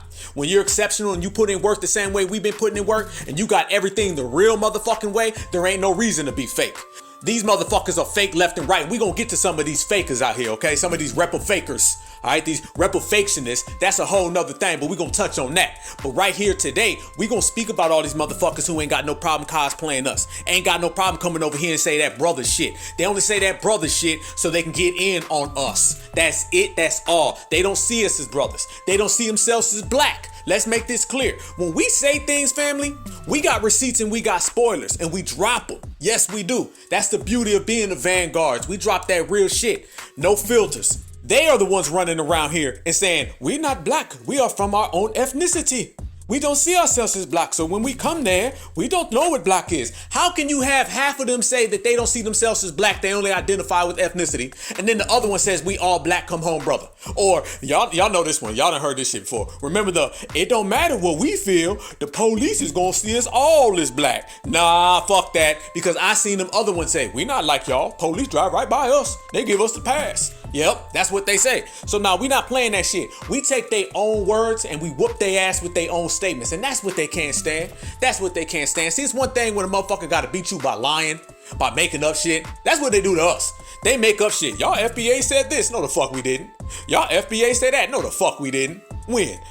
That one time. What one time? I'm not sure. It's a long time ago, right? They start doing that Whoopi Goldberg shit, right? Where they just start lying out the fucking wind. Start saying 20 acres and a mule and shit. That's what they do to us. See, when it comes to us, nobody says anything that is tangible. Nobody says anything that is factual. Nobody says anything that has any sort of substance. We whoop these motherfuckers' ass with their own words, with their own statements, with their own phrases, with their own agendas. And they cannot stand that foundational Black Americans can be so exceptional that we can whoop their ass with their own shit. Once again, that's some power that only we have. But let's take it a step further. So when Dr. Kubar Vasquez starts exhibiting Pan-Africanism on Pan-Africanism crime, And all these other motherfuckers start exhibiting Pan-Africanism on Pan-Africanism crime, and Tether on Tether crime, and Fleeman on Fleeman crime, and Diaspora on Diaspora crime. Man, we just sitting back in this motherfucking count money. That's all we doing. We popping popcorn and counting money and watching these motherfuckers act out the same shit that we've been calling out for years. It ain't our fault that we said this shit 5 motherfucking years ago and y'all just now getting to the party. By the time y'all get into the party's over. All right, and it's all about us. So yeah, we've been saying that these motherfuckers have no problem cosplaying us. We've been saying they got a backstabbing culture. We've been saying that they don't mind getting things for free. We've been saying that they don't mind leeching off of us. And they've been running around here saying we not brothers because we don't see ourselves as black. That's not what we said. That's what they said, and we got the motherfucking receipts. No, I'm not black. I'm Nigerian. Most other Africans see themselves as their ethnicity or the country they come from. Me, I'm Igbo to be precise. A lot of people need to stop thinking that the main character or the country they're from is the main character of the world. Most Africans see themselves as their ethnicity and not just as a skin color. Because in Africa, we aren't separated by race, we are separated by ethnicities. So of course, when most Africans come to the West, they still see themselves as their ethnicity, not a race. My so-called race is just the color of my skin. My so-called race is just the color of my skin. It has no influential part of my life. My ethnic background is what shaped me as a human being, so that's what I refer to myself as. Stop trying to force Africans to think in a Western way. And this whole argument about everyone sees you as black, I don't give a shit what everyone sees me as. I see myself and most of my people see me as Igbo, not a black person. And also, my ancestors did not survive genocide against our people. I need to just refer to myself as a skin color. Please think. Whoa, shit. That motherfucker gave us a whole lot of receipts. Let's unpack every last one of them motherfuckers real quick. Let me sit this shit down. Let me grab my motherfucking drink real quick, okay? Water, that is, family, living a healthy lifestyle. Yes, indeed. Let's unpack every single thing that motherfucker just said right there. And as we said, fam, there are 3,338 new fucking videos on TikTok every day that is sitting there talking about foundational black Americans. We don't make one about them. You see the difference? 3,000 and whatever the fuck I just said of them and 0 of us. Big difference, right? He said, most Africans, and we're going to quote this motherfucker. We're going to quote it. We're straight to the point. All right, that's what we do. When we say we got receipts, we got them detailed receipts. He said most Africans don't see themselves as black. They see themselves as their ethnicity. We didn't say that. That's what he said. He said in Africa, they're not separated by race. They're separated by ethnicity. That's not what we said. That's what he said. He also said, when most Africans come to the West, they don't see themselves as their race. They see themselves as their ethnicity, not black. That's not what we said. That's what he said. My so-called race is just the color of my skin. It has no role in my life. That's not what we said. That's what Mr. Tetherman just said. Quote number 5. Stop trying to get Africans to see themselves in the Western way based on race. That's what he said. Quote number 6. He said, I don't give a damn how anybody else sees me as black. I see myself as Igbo, not a black person. God damn, boy, he tapped it. Hold on. Before we even get to goddamn 7, 8, 9, this motherfucker tap dancing. He doing the tether 2-step like a motherfucker. He doing the Fleetman shuffle. And how do I know he is? Because he's speaking English, y'all. Somebody be like, well, maybe he's not. That motherfucker speaking English. And I hear an African accent all in that. So mind you, no matter what the fuck he's saying that shit either from America or from Europe, and neither one of them fucking places are Africa. So he's going to the Western world. Mind you, fam, he's going to the Western world. He's going to the home of the dominant society. He's going to the birthplace of W supremacy, talking that shit. Talking that I ain't black. These motherfuckers is lost. We are not the same. Not only is he saying he ain't black, he's saying he ain't black, and then he's going to the damn dominant society's house to hang out for the night. These motherfuckers is lost. Don't let nobody tell you that we wrong when we say that.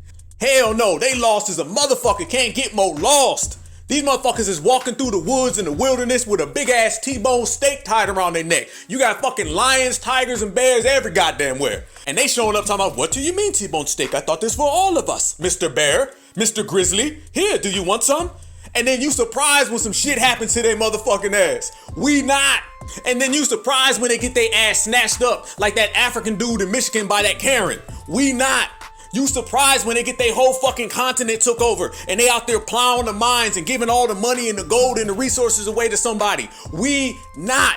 That shit ain't happening in foundational Black America. I always tell people, you can take over South Africa. You can't take over Southside Chicago. You ain't taking over Southside Dallas, Texas. You ain't taking over Southside Savannah, Georgia. You ain't taking over Southside Detroit, Southside Cleveland, Southside Cincinnati, Southside St. Louis, Southside Kansas City. It ain't happening. Hell no. This motherfucker is saying he ain't black and still hanging out with W's. That is the most delusional coon shit you gonna find. These motherfuckers is living in delusion. You can go get me a 5 and 10-year-old black child in America and they know better than that shit. I'm telling you, and I said it before, our kids are outclassing these motherfuckers.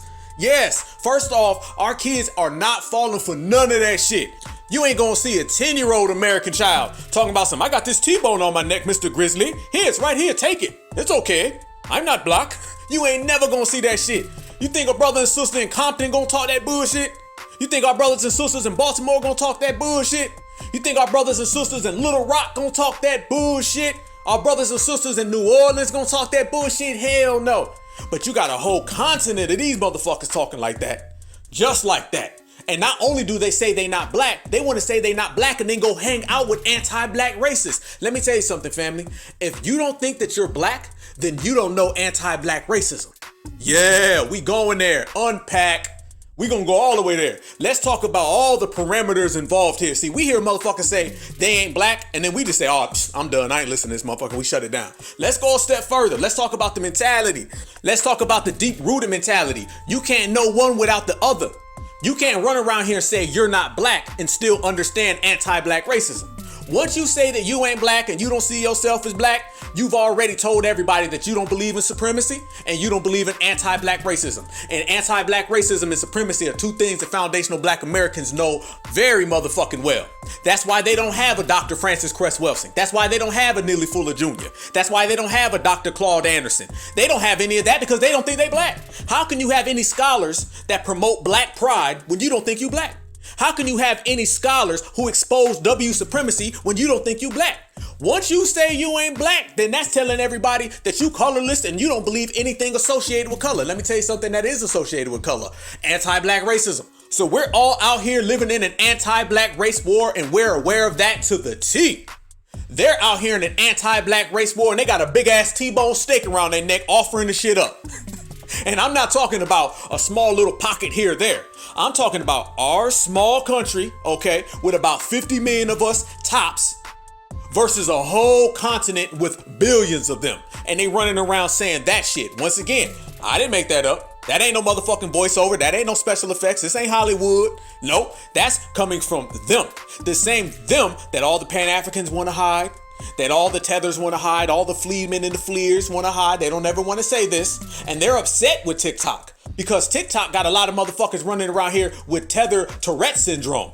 Yeah, tether Tourette syndrome, where they start speaking shit that is supposed to be a secret. See, you're not supposed to be saying these things because that right there, that gets in the way of a motherfucker trying to get your reparations claim.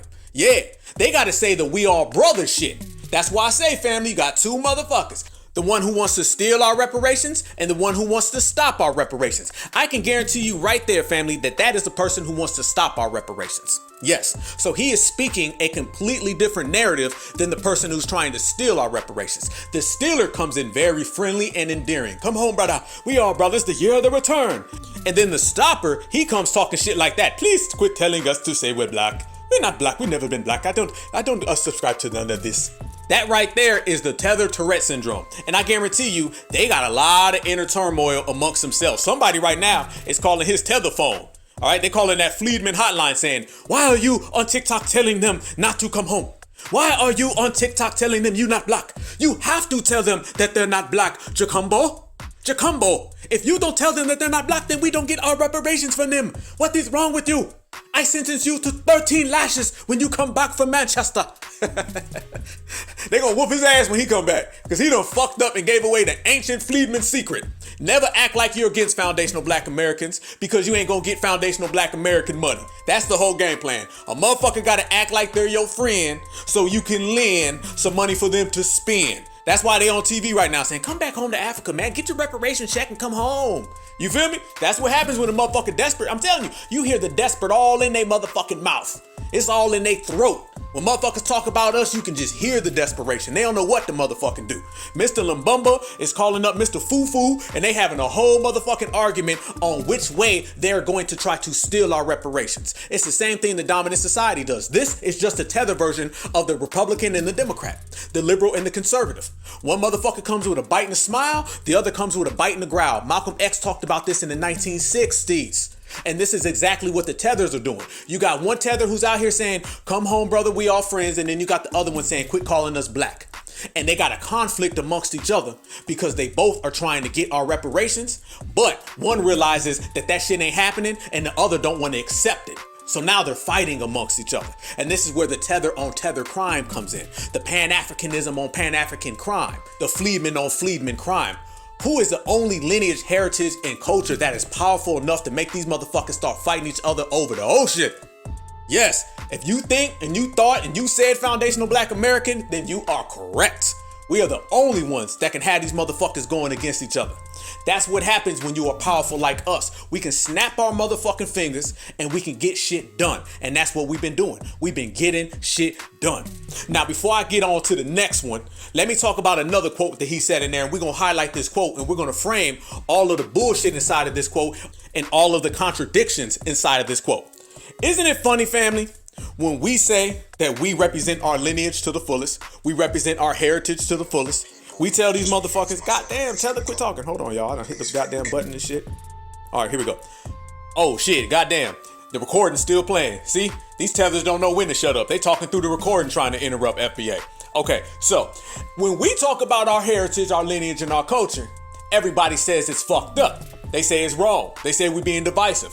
They say we all black then. Ain't it funny how when we represent our lineage, motherfuckers get mad at us. When we start talking about our specific ethnicity, everybody gets mad. All the time, all the way across the board. But if you listen to dude right there, he said he ain't black. He say all he subscribes to is his lineage. Yeah, the same way they say all they subscribe to is their tribe. All they subscribe to is their country. They never say they subscribe to anything other than their ethnicity or their tribe.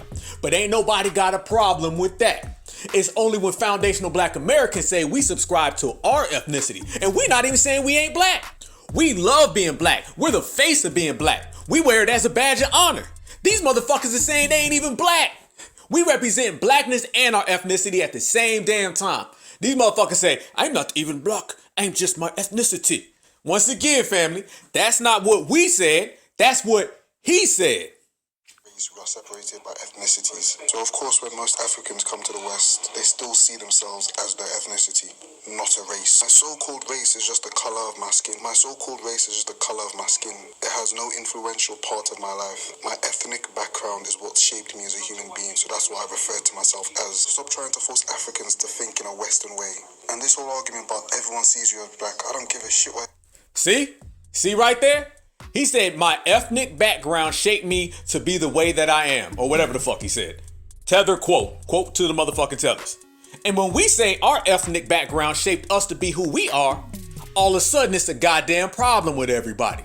You see the contradictions right there, family. Everybody else can represent their tribe. Everybody else can represent their ethnicity or their lineage or their heritage, and it's cool. Ain't nobody got a problem with that. But as soon as we start saying that we are our own specific ethnic group, as a matter of fact, a very distinct ethnic group where nobody can compare, where nobody can match up, and nobody can say that they're on the same plane as us. That's how distinct and how specific we are. Then everybody upset. Everybody got a motherfucking issue and everybody mad. Well, then get your boxes of Kleenexes, your paper towels, your napkins, and cry me a motherfucking river.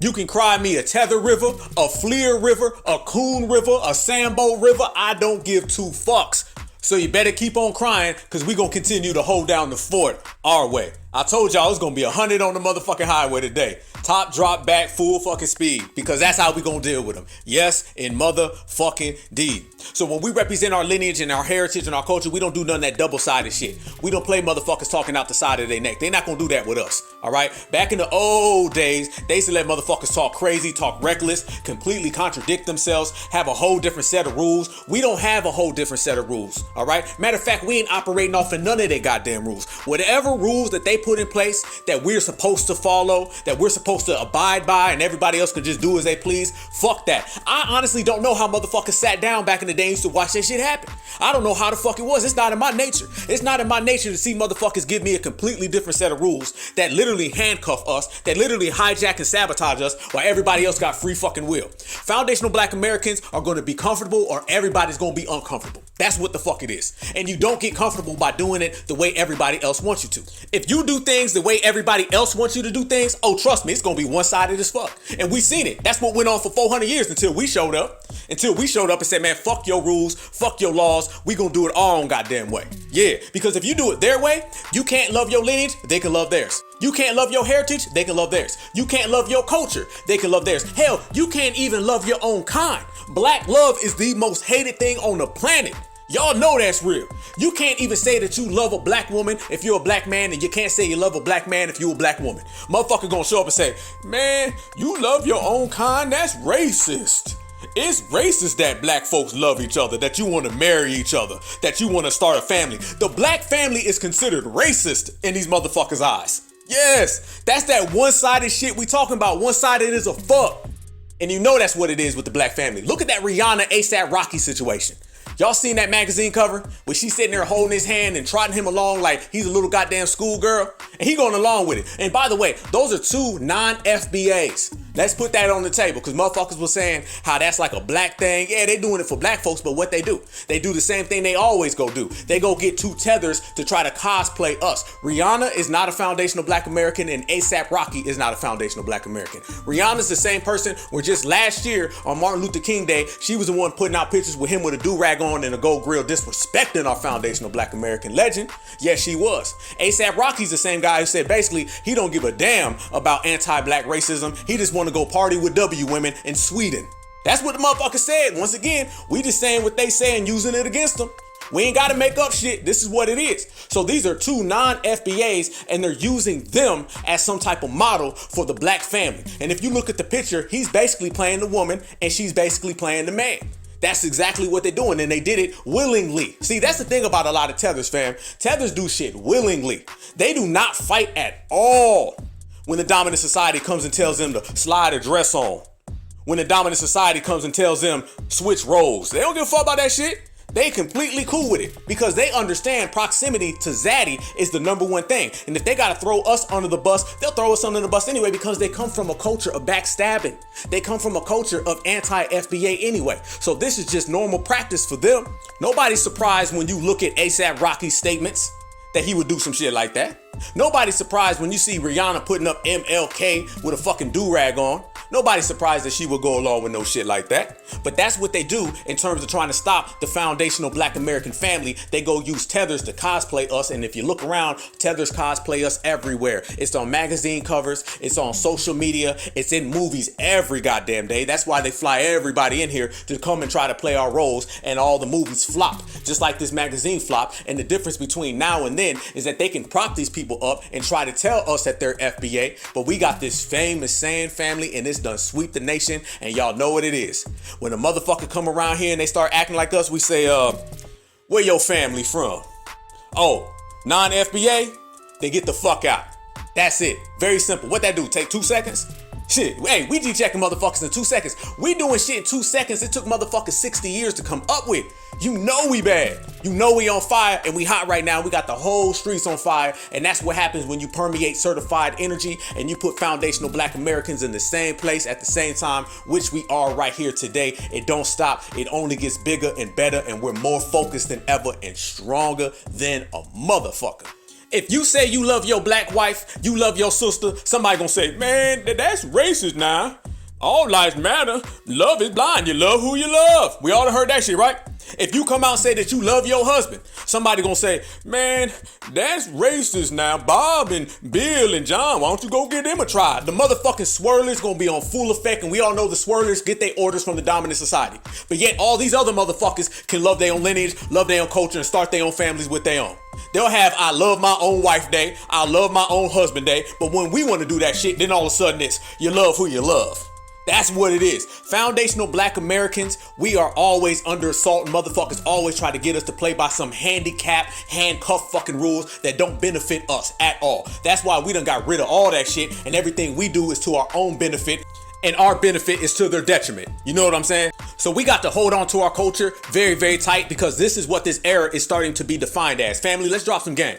Let's drop some jewels real quick. Let's look at this from a historical and a categorical level, okay? We're getting older. Everybody's getting older day to day, man. This era is starting to process. We don't have to fantasize about living in the civil rights era. We're living in our own version, okay? We don't have to fantasize about Reconstruction or any of that. We can support it, we can salute it, but family, we're living in our own era. We don't have to watch documentaries, okay? You can walk outside your motherfucking house and see what it's like to be putting it down, to see what it's like to be writing history. We're writing our own history, where one day they're gonna make documentaries about our era. Yes, they fucking will. One day, everything, I'm talking to everybody right now, everybody in the chat, everybody listening to this, anybody who could hear my voice. One day, they will be making documentaries and movies about our era right now, everything we're doing. And one day, our era is going to inspire the next generation and the next generation. Not just one, not just two, not just three. I'm talking about for eternity. So we got to make sure that we do everything correct. We got to make sure we do everything right. And we got to do everything upstanding with honor. And if we can do all of those things, which I know we can, we're going to make a hell of a story that's going to inspire the next generation so they can put some foot in these motherfuckers' ass. That's what the agenda is. Wake up black, be exceptionally black, get our foundational Black American reparations, and put our black foot in these motherfuckers' ass in the process. You do all three of them, then you win. Goddamn right. Turn up, man. Hey, y'all subscribe to the Black Alpha Network. We coming with it. Number heat, number fire, and we bringing it. Vanguard season is in full motherfucking swing. Ring the alarm. Certified Black Society done stepped into the motherfucking building. Ring the alarm. Me right here, Black Alpha 6. We gonna push the motherfucking line all the way through, and we gonna hold down our lineage, and we don't give a goddamn what nobody say. The only thing that matters is how we feel. That's it. So we're going to hold this down from a real level. We're going to make history. And as we done threw the paint on the wall, the picture now is starting to get clear, because everything's evolving, family. We're getting into it now. We're about 5-10 years deep into this new era. All right. And this era is being defined by us. And every decision that we make has to be pure, and we have to be accurate. We can't be throwing the football all over the fucking field. We got to hit the spot. We got to hit the target, and then we got to keep it moving. And that's what I'm loving. I'm motivated. You're motivated. We're motivated. Highly focused, highly energetic, highly in sync. Let's go. Let's go. Let's go. Goddamn right. Goddamn right, family. Hey, that shit makes me smile. And I wish y'all could see me right now, because I got a big FBA smile on my face, because I know we're going to get it done. See, when you kind of think you might get it done, you move different. When you kind of sort of maybe think that you can get it done, you kind of move a little slow, a little drag. We're not dragging, because we know in our mind and our soul that we're going to get it done. It's the three of them: the mind, body, and soul. Speak it, believe it, receive it. We got all those covered. So therefore, that's why we walk with that certified bop, that step, that groove. We got a good strut when we pushing, because we know where we're going. One more time. We got a good strut when we moving, because we know where we're going. And that's what it's all about. So that's why I'm smiling. And ain't a motherfucking tether, ain't a motherfucking dominant society race soldier on the planet Earth that can take this smile off my face. This FBA shine gon' glow. Bling, bling, every time I come around your city, motherfucker. We out here getting it in. We building, we working, we shining, we grinding with a stamp on it. And that stamp is that certified 100, and that's all of us, man. So you know I love y'all. You know I love y'all. Somebody told me I should be a motivational speaker. And I appreciate that, man. But hey, I get my motivation from the people. I get my motivation from the people. Salute to Huey P. Newton. His birthday was just recently, and Huey P. Newton is my revolutionary idol. And Huey Newton always says the people will determine everything. So it's never going to be just one of us. It's never going to be just two of us. It's going to be all of us or none of us at all. As I told my brother just recently, it's going to take all of us to get where we going, and where we going is to our destiny, and we all know exactly where that is. That's the top. So let's just enjoy each other's company on the way there, and let's regulate some motherfuckers in the process. Think about it. We can go to the top, our destiny. We can regulate motherfuckers, our destiny. And we can enjoy each other's company, our destiny. That's a good motherfucking life. And we living it, man. FBA status. Yes, indeed. Certified, baby. So yes, we're going to hold down this lineage, heritage, and culture, and we're going to do it from a historical perspective. Anytime you start feeling like down or you start feeling drained, family, I'm telling y'all, first off, tap in with the Black Alpha Network, because another good brother I know, salute to him if he's listening, he said listening to Black Alpha is like drinking the Red Bull, 110% full energy, full time. I said yes and motherfucking indeed. It's like the pedal to the flow, man, high speed and it don't stop. We don't get tired, not at all. When it comes to the dominant society and it comes to this anti-black racism, I'm telling y'all, man, we pushing the motherfucking line. Hey, I'm gonna hit him with the Jack Johnson. Y'all know about Jack Johnson. Y'all ever heard the story when Jack Johnson would pull up into a city speeding and they give him a $100 speeding ticket? And Jack Johnson reached into his pocket and give him $200. They say, well, why you give us $200? It's a $100 ticket. He said, I'm giving you $200 because I'm speeding on the way back. And that's what the fuck we doing. We speeding straight to the motherfucking bank. Reparations or else. Let's go. So as we talk about holding down our lineage, holding down our heritage and our culture, because we are the culture. We got to regulate any motherfucker out here cosplaying. We done put that on the line. And we also got to regulate any motherfucker coming in here trying to determine something that isn't for us. We determine what's good for us. We determine the future. No other soul on this planet Earth has the power to determine our future. It all lies in our hands. And that's the beautiful thing about this era, man. We have taken control. We have full command. We done took full command over our policies. We take full command over our social activities. We took full command over our affairs and our business. And once you do that, man, it's done. It's done. Those were simple principles that we had to meet and we met them.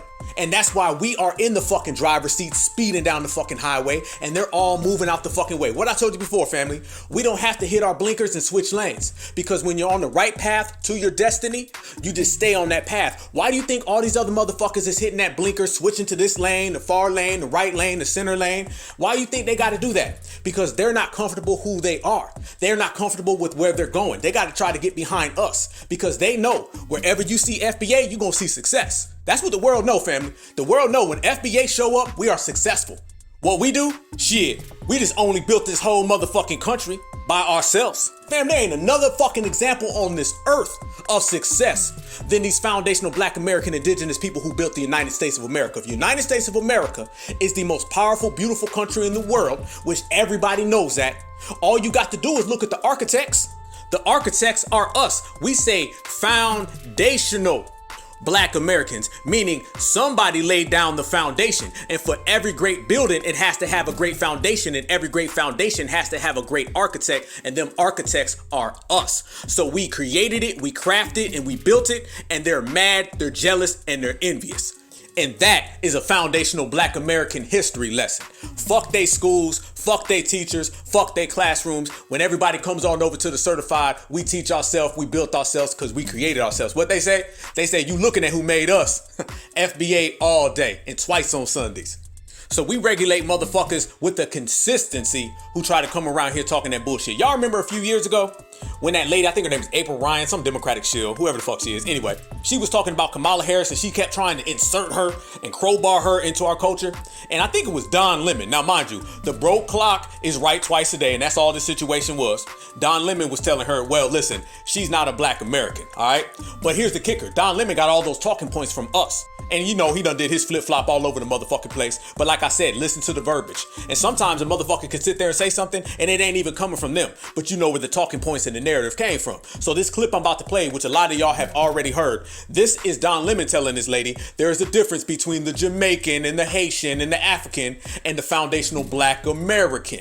Very big difference. And basically, it's somebody who watched what we said, listened to us, and then he regurgitated it on national television. So the same way we got the Pan-Africans using our talking points in our narratives is the same way you got Democratic shills using our talking points in our narratives, which goes again to show you that we influence the world and everybody listens, everybody pays attention, and then they say what we say. And by the time they even utter the shit, we done been saying it for 10 motherfucking years because that's how far ahead we are from these motherfuckers.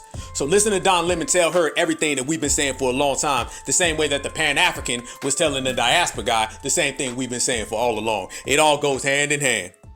One, she is a black woman. She's a mixed race woman. When you see her blackness, but she is also South Asian. Her mom is South Asian, and her dad is Jamaican. April, let me listen. Yes. More power to her, and I think it's great. That should be enough. Listen, it is enough that she's a black woman. We are not a monolith. No. See, they're always throwing in the monolithic term. Anytime you ever hear somebody say, we are not monolithic, that's basically somebody saying, translation, let's go off code and do whatever the fuck we want to do.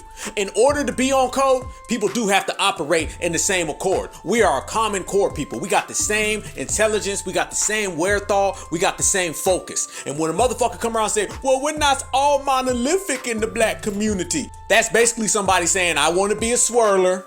I want to hang out with Zaddy. I want to tap dance and go chase some butter biscuits. And if you call me out on it, I'm just going to say, I'm not monolithic. Have you ever heard somebody say that term and they said it with some good reason?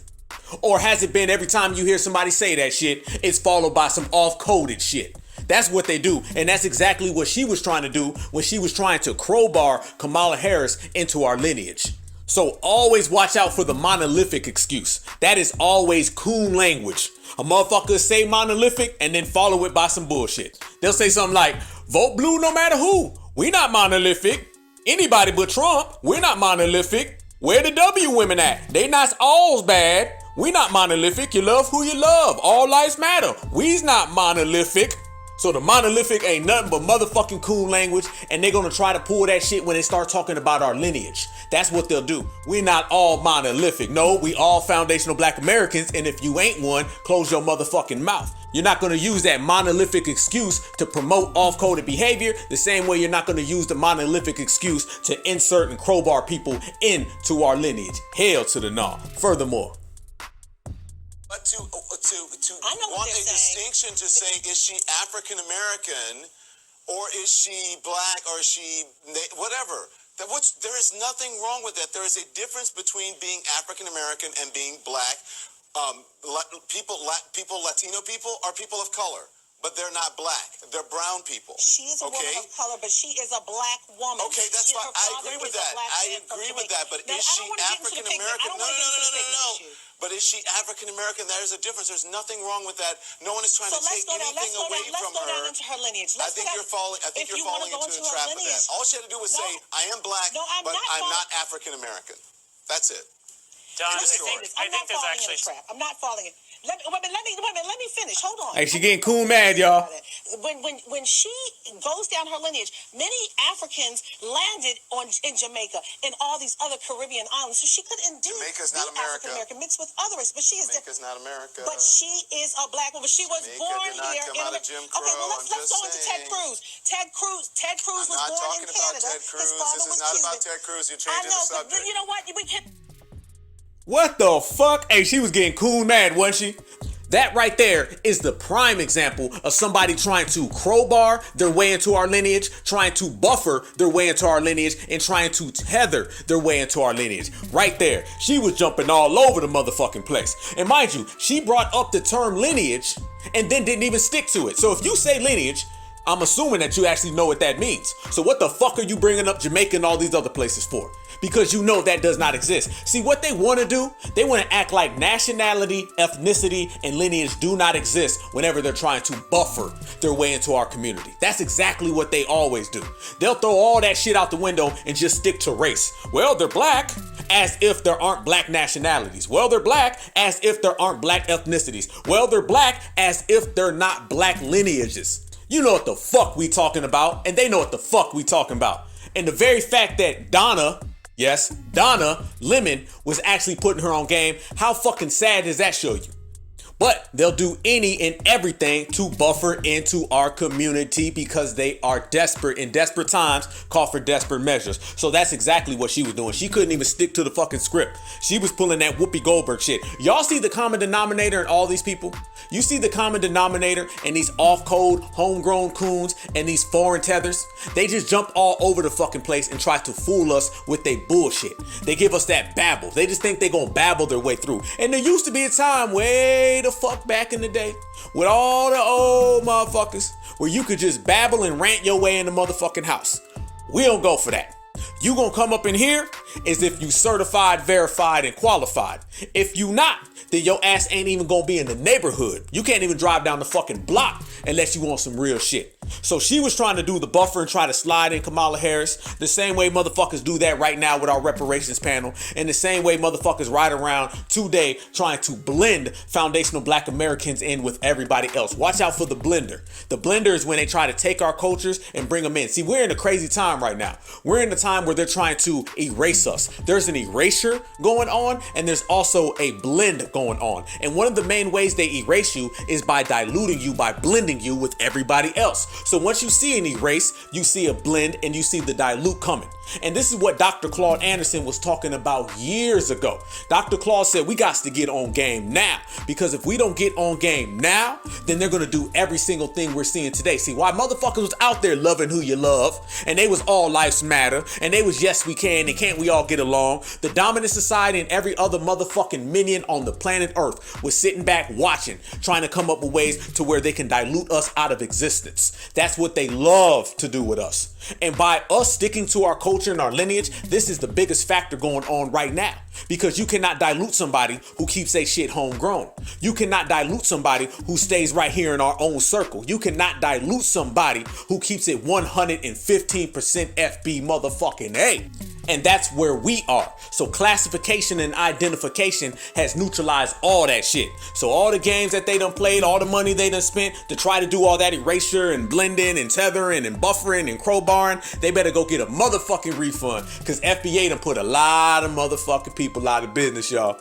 We done put a lot of people out of business. Trust and believe, these race soldiers is going out of business. These tethers are going out of business. I told you, tethers came over here thinking they was gonna get a free ride. They thought they was gonna get a goddamn supremacist scholarship.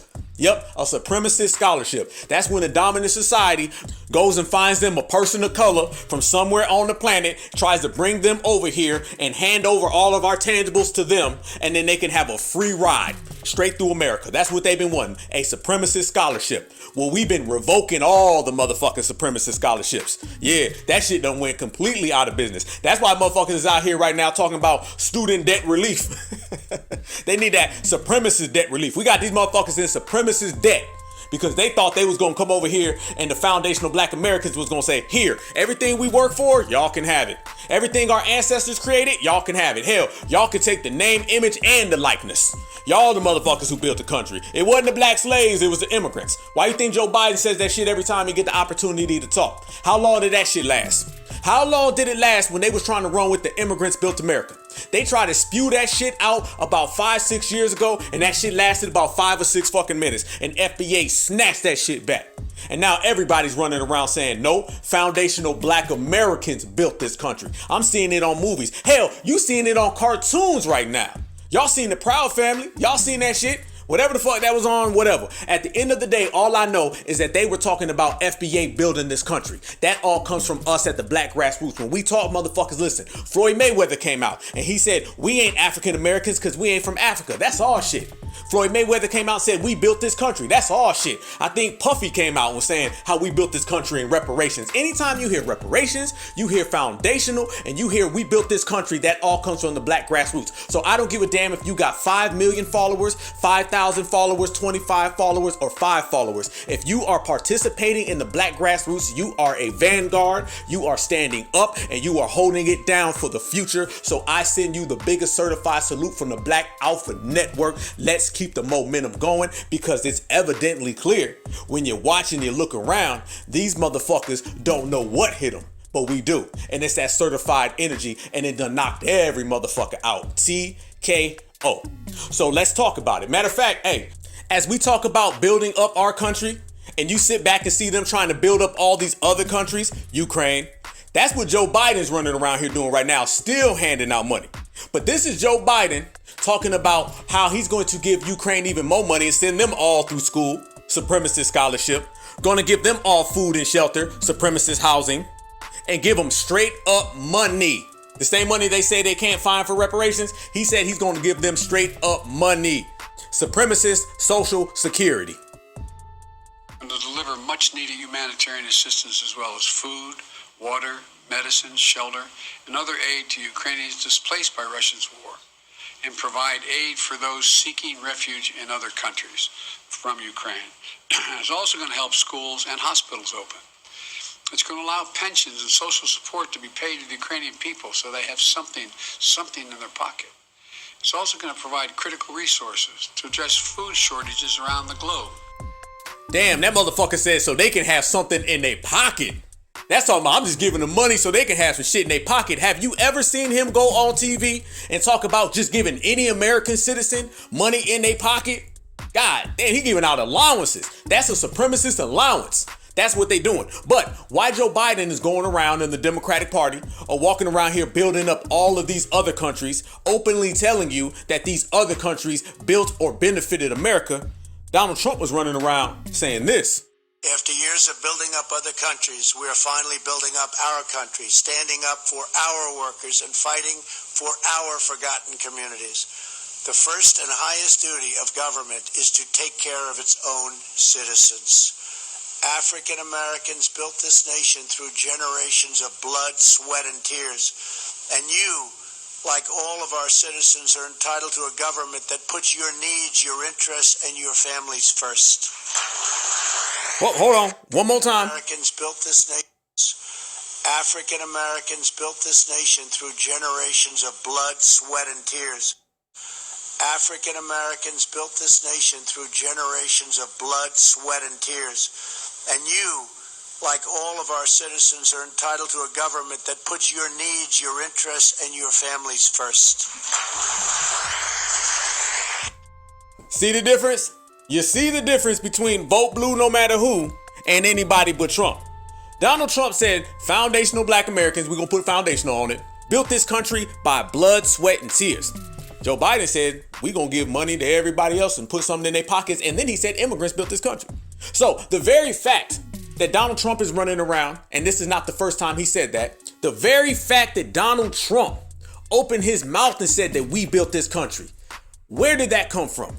The black grassroots right now in the modern era. There ain't no coincidence, family, why we never heard that shit from a president ever before. We never heard that shit from a senator before. Barack Obama never said that shit. Barack Obama was president for 8 years, won the black vote 90+% each time, and didn't say we built a motherfucking school. That motherfucker ain't said we built shit. But Donald Trump said it. You know why? It's because the era of yes we can is gone.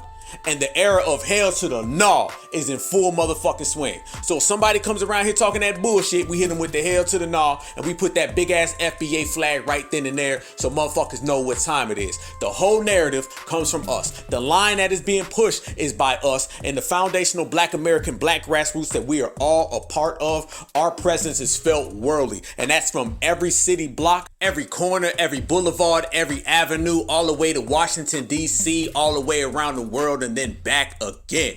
Who run it? We run it. And when you run things, and when you got pride, and when you got a style about yourself, and when you certified all the way to the core, that comes with holding shit down the proper way. That comes with recognizing what it takes to be a winner. That comes with holding your chest out and your head to the sky, saying everything like you mean it. And not only do we mean what we say and say what we mean, we say things that everybody feels because it's 100%, certified 100%. So with that said, family, when we start speaking about the time that we in right now and all of us being true riders, vanguards, and hold things down the way we got to hold things down, you see everybody for who they truly are, and then you separate the certifieds from the counterfeit. You separate the authentic from the artificial. You separate the real from the fake.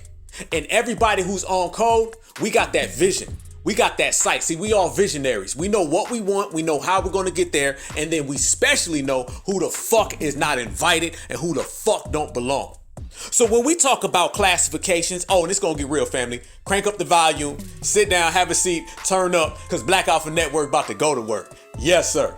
This lineage, heritage, and culture will not be fucked with by nobody. Rather, that is a foreign tether, a homegrown coon, or anything in between. We gonna regulate, we gonna G-check, and we gonna light them up. Best believe. And know this, we so popping right now, we got all eyes on us. And when you got all eyes on us, you know the pocket watchers is out there. You know the haters is out there, and you know the motherfucking ugly ass trolls is out there. And there's some ugly motherfucking trolls. Yes, there's some ugly motherfuckers. You know the motherfucker that look like they fell off the ugly tree, hit every goddamn branch and twig on the way down? Yeah, there's a lot of them motherfuckers out there. But that's cool because we deal with them. Trust me, your ugliness is not going to prevent you from getting your ass G-checked. That don't happen. Certified, foundational, Black American, freedmen, we hold shit down the proper way. And I always say right here, I say with great Black power comes great responsibility. And sometimes your responsibility means you got to be a big stepper and a G-checker. And we do all of the above. So when you start talking about these ugly ass trolls running around here, family, and y'all know where we going with this, look at the screen. Yup, there's an ugly motherfucking troll out there. There's a couple of them, but we gonna get to the ugliest, all right? This motherfucker looked like his face was in a tug-of-war contest. Somebody just grabbed the motherfucking top and the bottom and just stretched this shit. His chin is the size of 3 rulers. God damn. You know how a tether's hairline go way the fuck back? This motherfucker jawline go way forward. Don't know how the fuck this happened. This shit breaking the laws of physics to be that ugly. But that's a whole nother issue for a whole nother day. See, when you study history, you got to understand every single on-code society and every single on-code generation had to deal with the parasites. Yes, when you start talking about slavery on the plantation, when brothers and sisters were trying to get free and revolt, you had parasites that was over there saying, masters, they's gonna runs tonight. They gonna go hides. We've got to go tails on them. Yeah, go read about VC. Go read about him and how they amassed the biggest slave revolt ever and got squealed on, got told on, got snitched on. Motherfuckers that try to bring you down from the inside. You always got to deal with this. Not only do you got to deal with dominant society supremacy, you also have to deal with all the minions, all the puppets, and all the parasites. Go back to the civil rights era. When you look at the Black Panther Party and you see one of their rallies and they had 100 folks with afros and black leather coats on, guarantee you at least 50 of them motherfuckers was ops. Let's fast forward all the way to the fucking 90s. When you had a lot of brothers and sisters touching money, trying to come up in the game, you had a lot of music endeavors going on, all these record labels. Half of those record labels were brought down by a bunch of parasite ass people that never did shit with their life. Cause trust and believe, you can fail at being a man, you can fail at being a friend, your homeboys don't rock with you, you snitched on the whole community, you can fail at being a son, your mama don't fuck with you, she done disowned your ass, you done failed at being a father, you got 300 kids running around here, they don't respect you, the whole neighborhood you done told on, you ain't got no dignity, no grace, and you ain't got one redeeming quality about yourself, but you can always be a troll. Being a troll is always accepting applications. Being a troll is the one place where a loser can go and get full employment. Can't get full employment nowhere else because they ain't touching no money. Can't get full employment nowhere else because they can't keep a job. Ain't seen $2 in 5 years. But you can always go be a troll. And nowadays you can be a troll and go get on the internet. You can be a troll and go get you a cheap little goddamn phone with fucked up reception and make fucked up little videos and upload them. That's what these motherfuckers are. They full-time trolls, they full-time parasites. And you seeing them running around everywhere. And these people always seem to find themselves in the middle of foundational Black American endeavors. They always seem to insert and buffer themselves into foundational Black American affairs. You can go way the fuck back to the troll and the parasite on the plantation. You can find the troll and the parasite in the civil rights era. And you can find the troll and the parasite right here today. They everywhere. So when you start talking about these motherfuckers, that's cool because we know they're gonna come because they always been here. There's a long history of these motherfuckers, but there's also a long history of the regulators. Mount up. And when we see these type of people, man, they catch the roast full time.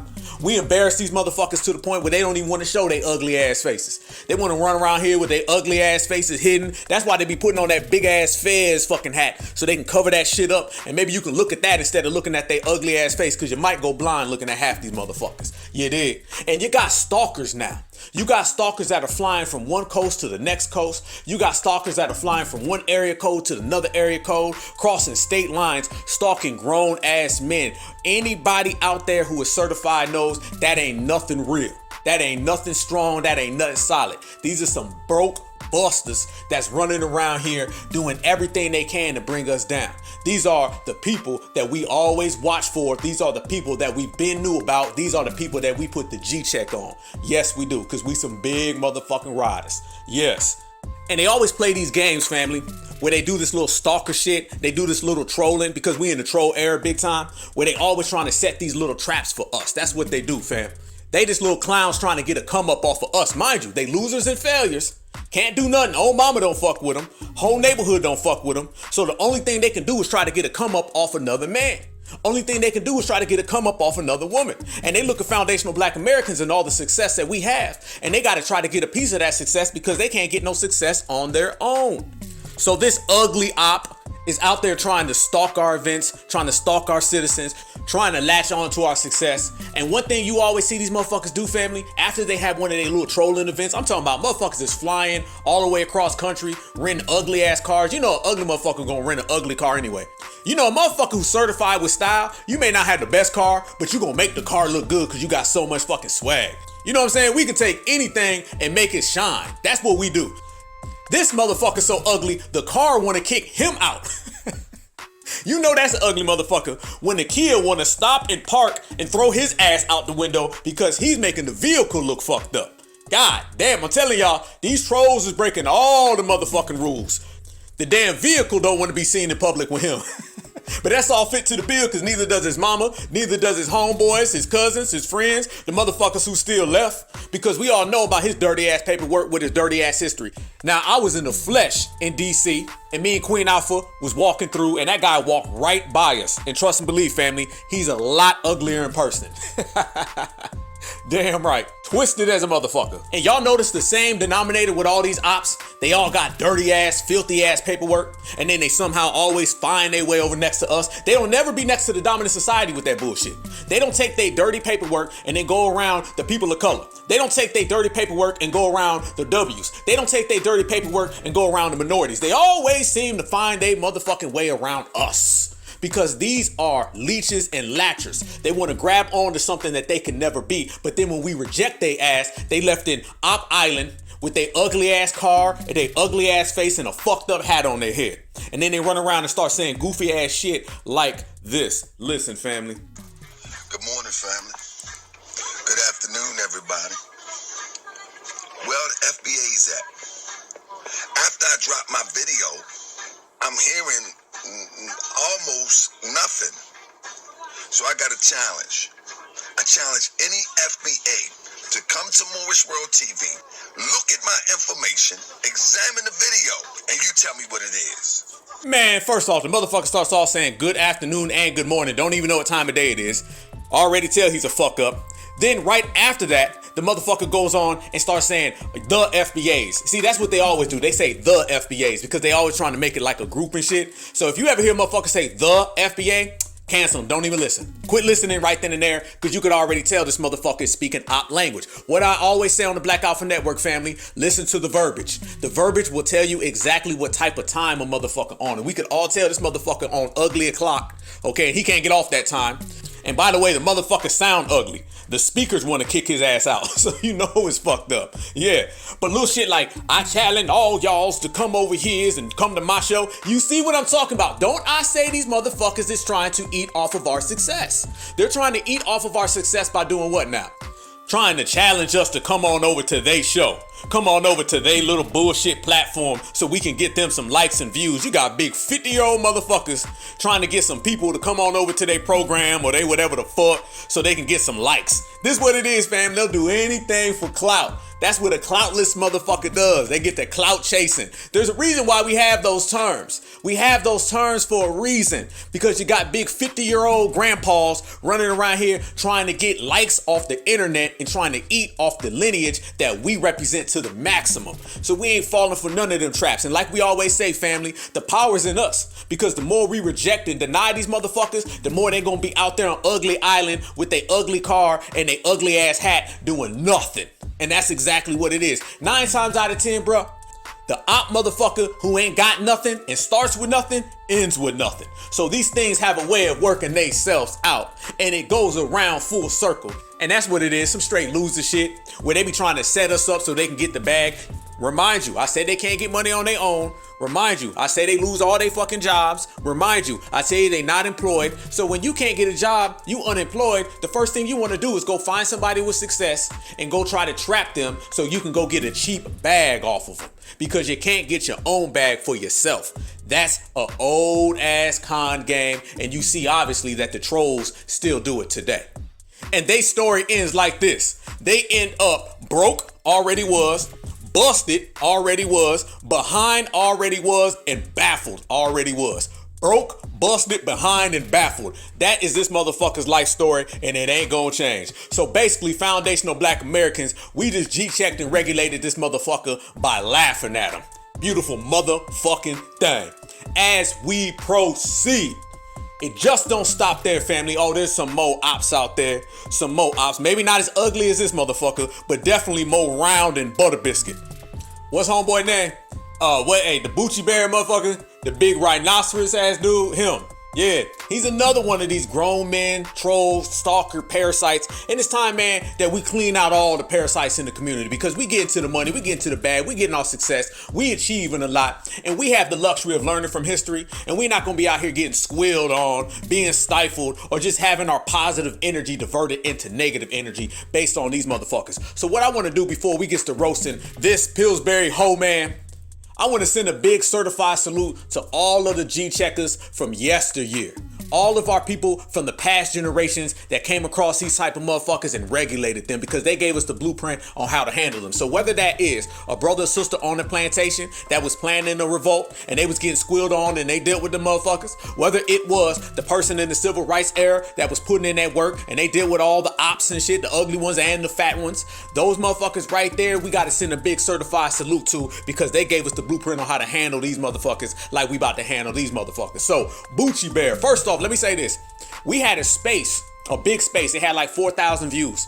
And motherfucking this guy, I don't even know who he was. Let me say this, fam. I don't even be knowing these people's names. Let me keep this crystal clear. So if you don't hear me saying the motherfucker's name 9 times out of 10, I don't know their name because they irrelevant. I may know these motherfuckers' faces because their faces are so fucked up it's hard to forget. You can't unsee them. But at the end of the day, I don't be knowing these motherfuckers' names. And I ain't got to. In this lineage with all these beautiful people, I ain't taking no time to memorize none of these motherfuckers. At the end of the day, what we say, we G-check motherfuckers on the way to the bank? Well, I ain't taking no names on the way to the bank. We just G-checking that part. So we had a space, and somebody alerted me that this guy kept trying to get in, and he was saying, y'all not letting me in now. What, y'all scared? You know that shit, right? First off, I didn't even know who this motherfucker was, you feel me? I was like, shit, who? They told me afterwards it was this guy.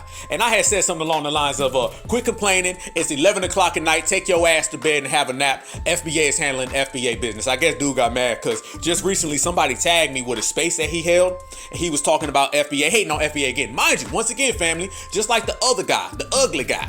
You see how they got to go on and put our names and all their tags and their titles because they can't get it popping by themselves. It's the same thing with these tethers.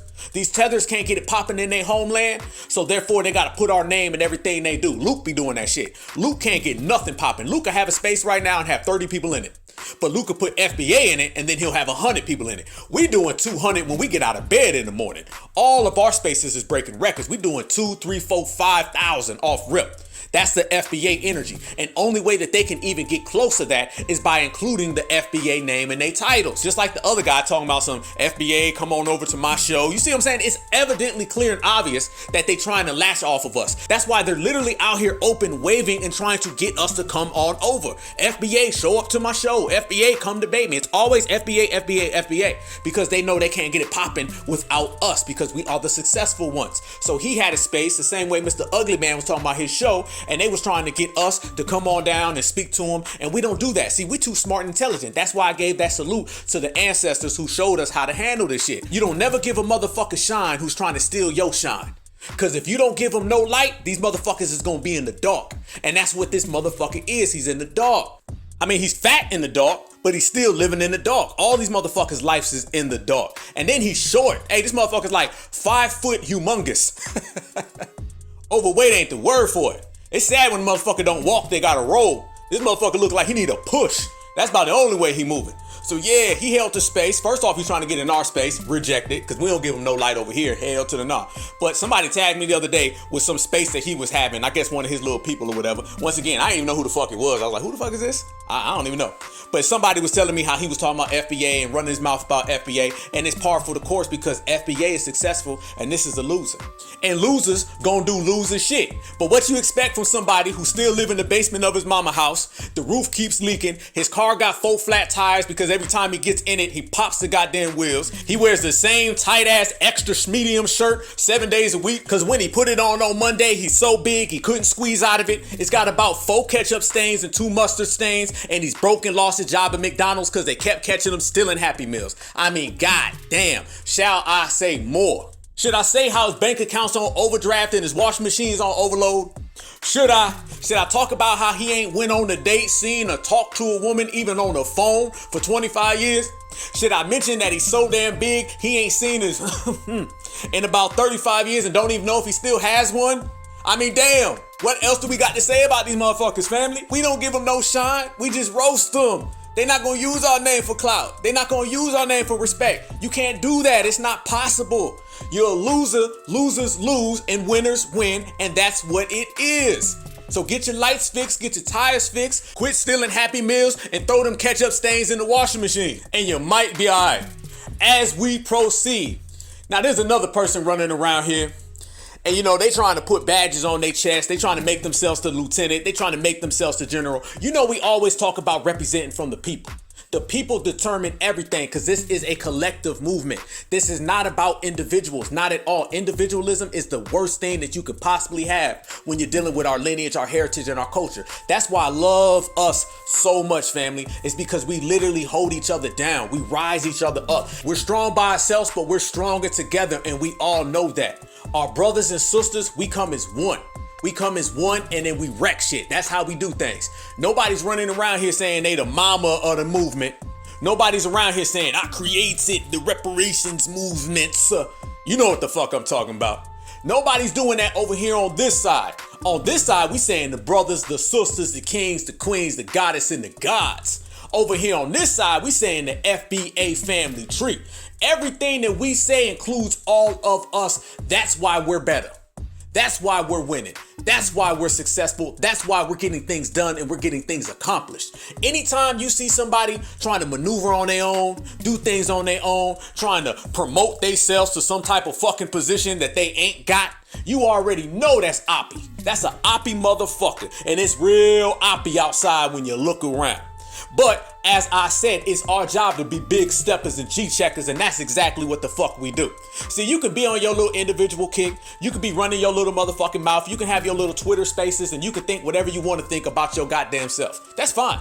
But when you start to spill that shit over here to the real ones, then you're gonna have to catch that real one certified work, and this ain't what you want, partner. No.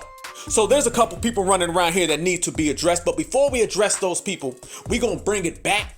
And then we're going to talk about our brother, Dr. Claude Anderson, and what he warned us of. Yes, Dr. Claude Anderson warned us that we were about to enter a very pivotal time. Now, mind you, this brother is such a master teacher. He warned us about right now, 35 fucking years ago. He warned us about this when half of us were either not born or we was babies. This is what he said. Dr. Claude Anderson gave us the time frame, and he said what we're going to have to do to get where we're going. And at the same exact time, you're seeing we got closer and closer to this deadline, and now you're seeing more and more ops trying to fuck with that. Salute to Dr. Claude. Let's let our master teacher talk, and then we're going to regulate. You mentioned that blacks will be pretty much a permanent underclass in America by the year 2015. Why the year 2015?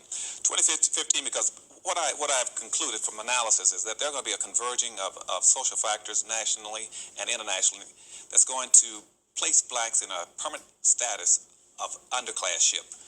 And we anticipate by that point in time, based on all the research that's coming to us, that the next generation of whites is going to be more anti-black than they've been since the civil rights movement.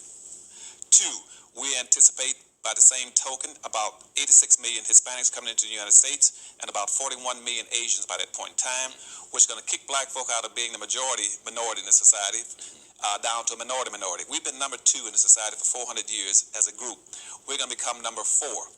And if we have not gotten anything after being number 2 for 400 years, you guess what's going to happen when we become number 4. Because at that point in time, all the new groups coming into America, They're coming in higher than we are because this country operates off of a preferential acceptance program, which means that groups are coming in based on skin color.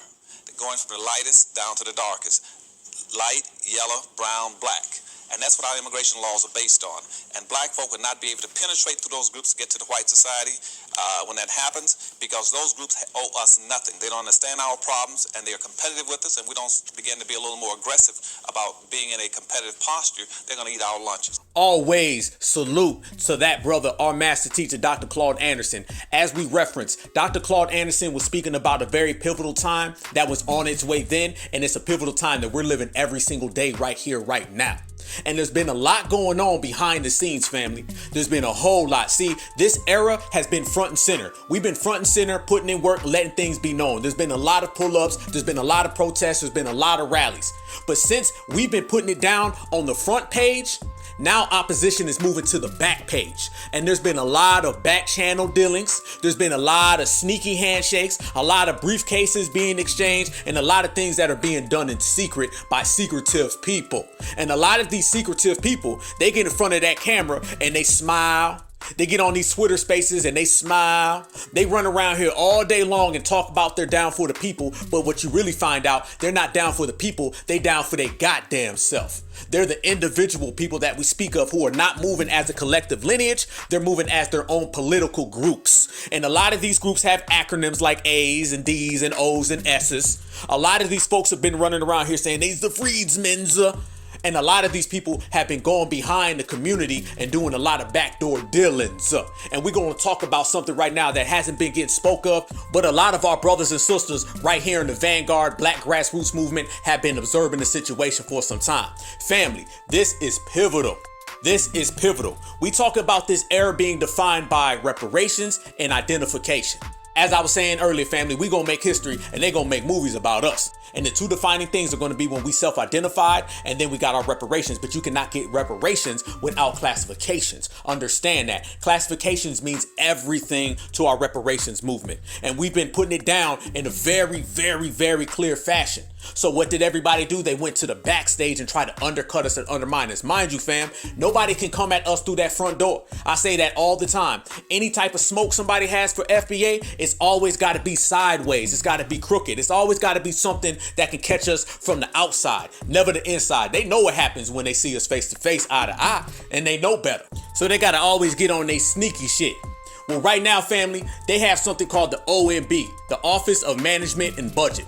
And now they're opening up classifications and identifications to where they can submit what we are identified as a lineage. Yes, and you got a lot of folks in the community that have been going behind the community's back to try to get us classified by how the fuck they want us classified as. 9 times out of 10, it's somebody trying to get their organization classified as our lineage. Let me say that one more motherfucking time. You got a lot of ops, characters, nefarious motherfuckers who are going behind the community's back and they're going to the OBM so they can get our lineage classified as their own political organizations. Yup, and they're doing it for a lot of reasons. And the people that we talking about are well known. These ain't motherfuckers out here that are new to the scene. These ain't no Johnny-come-latelys. These are people trying to assume a position of leadership that they ain't earned. They're trying to assume a position of leadership that we don't want. There ain't no leader. We say that all the time on this side. Family, have y'all noticed that over here on this side, we go out of our way to say there ain't no leader? We say we all together move as one. But all these other motherfuckers, they want to be the leaders, the lieutenants, the generals, the presidents, the vice presidents, the senators, the city councilmen. They want to be the fucking principals. That's how they look down on us, family. They think they're the leaders and they think we follow their lead. And they've openly said that. They've openly said that shit. And they've been trying to put their names and their organizations as the leaders of our lineage. So not only do they say that shit on their little YouTube podcast, not only do they say this shit when they broadcast wherever the fuck they broadcasting from, now they're trying to take it to the United States government and get all of us, I'm talking about you, and you, all classified as groups like ADOS. Yes, ADOS, the American Democrats of Slavery. The group that popped up a few years ago and told us all about reparations, told us all about getting money, and then out of nowhere they start saying shit like vote Democrat down ballot. All of a sudden they start saying shit like vote blue no matter who. All of a sudden they start saying shit like they's the mamas of the community. Yes, Yvette Carnell, aka Strappy, and Tone. Y'all know the motherfucking rest. Dude, them two. The same ones that go around on Twitter and block anybody with an FBA hashtag. Now, family, if we all in this together, we all in this together. If they say ADOS represents our lineage and we say FBA represents our lineage, but we know we talking about the same people, there ain't no issues. Ain't no issues. The only time it becomes an issue is when you really are a group masquerading as a lineage. The only time you go around and you block people from having an FBA hashtag is if your ADOS is really a group masquerading as a lineage. The only time you get mad and have your hissy fits and your tantrums and say shit like you own the community is when you're not really a lineage, you're really just a group.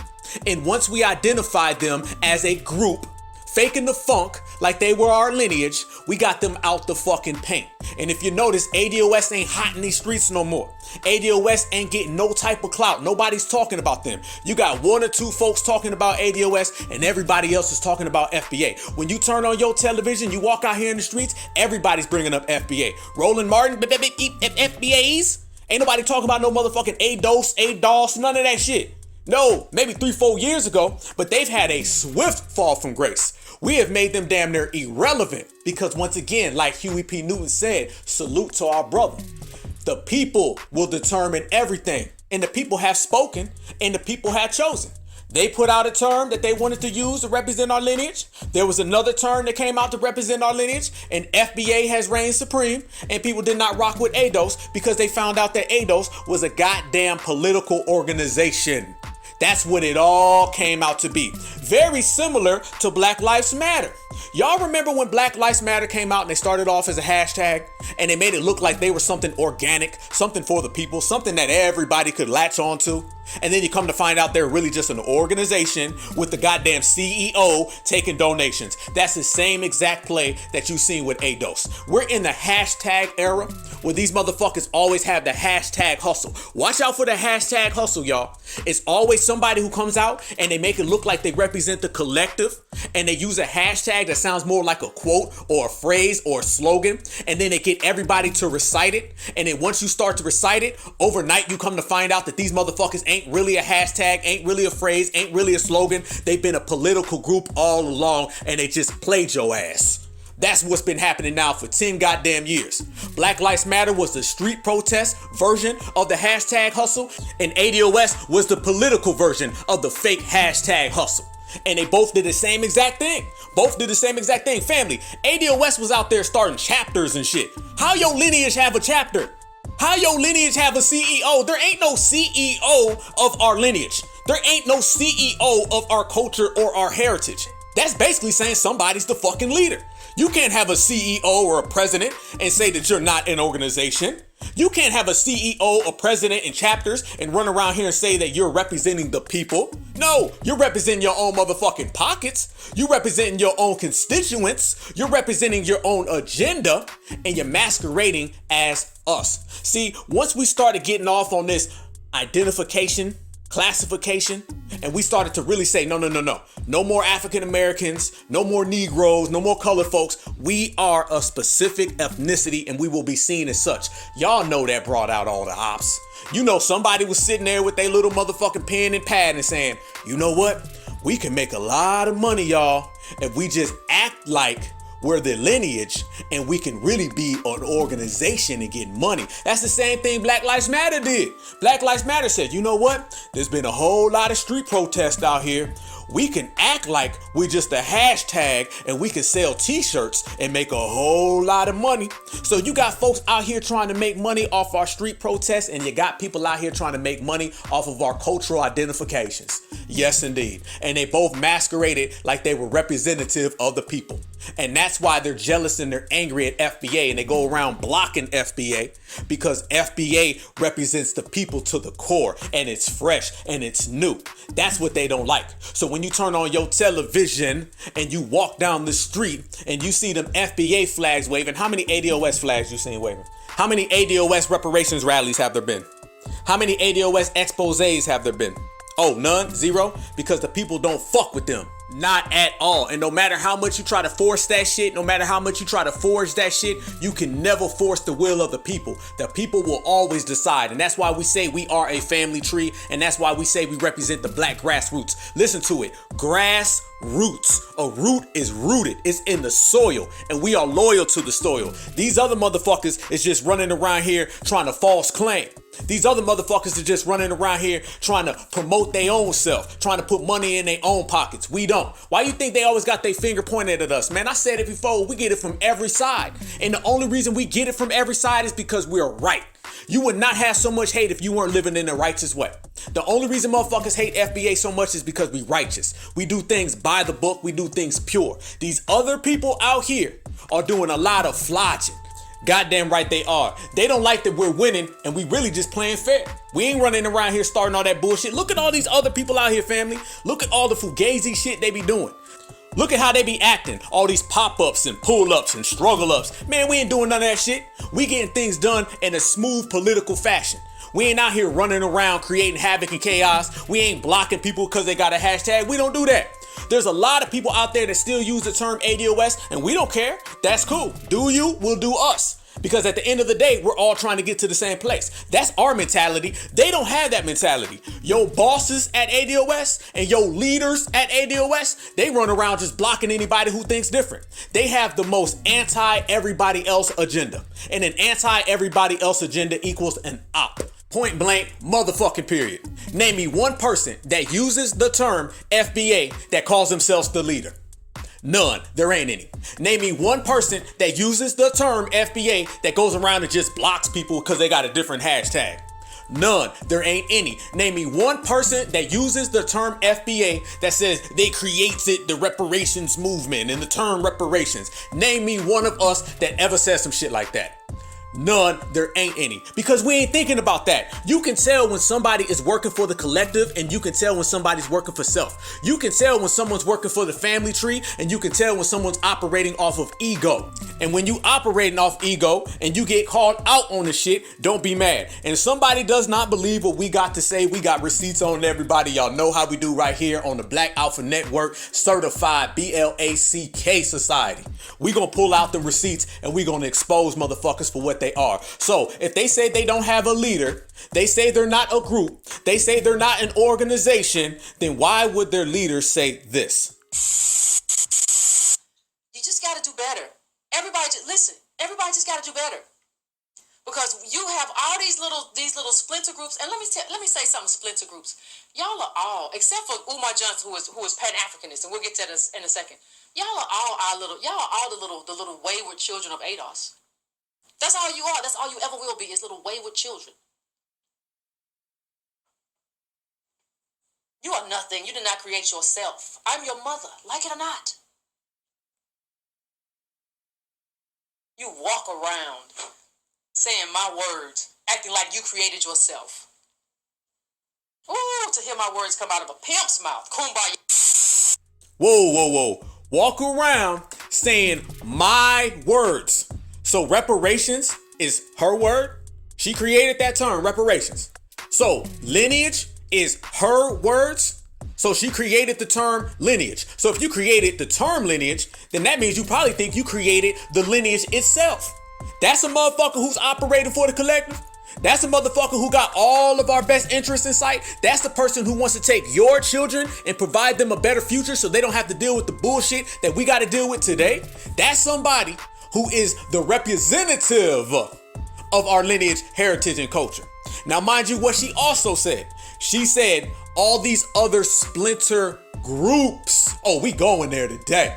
All the motherfucking way live. So when we say that they're a group and everybody says, no, it's not a group, then how come she just said all the other splinter groups? If you say other groups, that by de facto is saying that you yourself is a group. If I say all the other men, that means I'm a man. If I say all the other black folks, that means I'm black. If I say all the other Americans, that means I'm an American. When she said all the other groups, that means that she is admitting that she represents a group, not a lineage.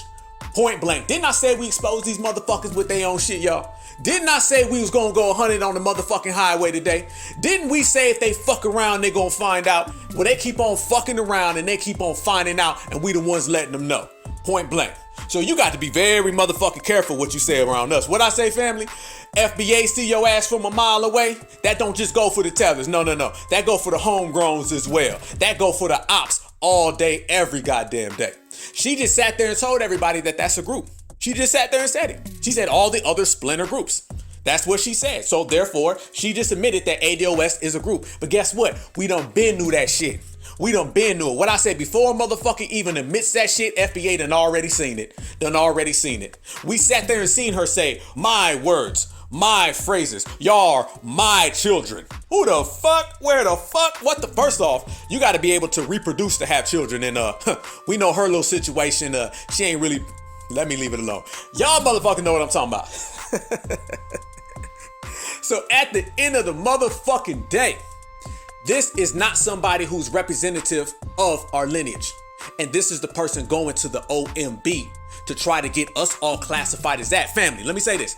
She's trying to get us classified as that right there. Are you surprised at somebody who said that she's the mama of the community and we're all her children? You're her children, I'm her children, your children are her children. That person right there, are you surprised that they're going to the OMB to try to get classified? No, you not. So let's talk about the OMB. The OMB is based on ethnicity and lineage classifications, and our reparations is based on the same thing. So they just opened this up, and a lot of people haven't covered it, but us right here in the black grassroots and the new black media is. And I had a great conversation with one of my brothers. Y'all know who he is. I had a great conversation with him, and we're going to work on the back channels to get foundational black Americans on that list, because there's two names.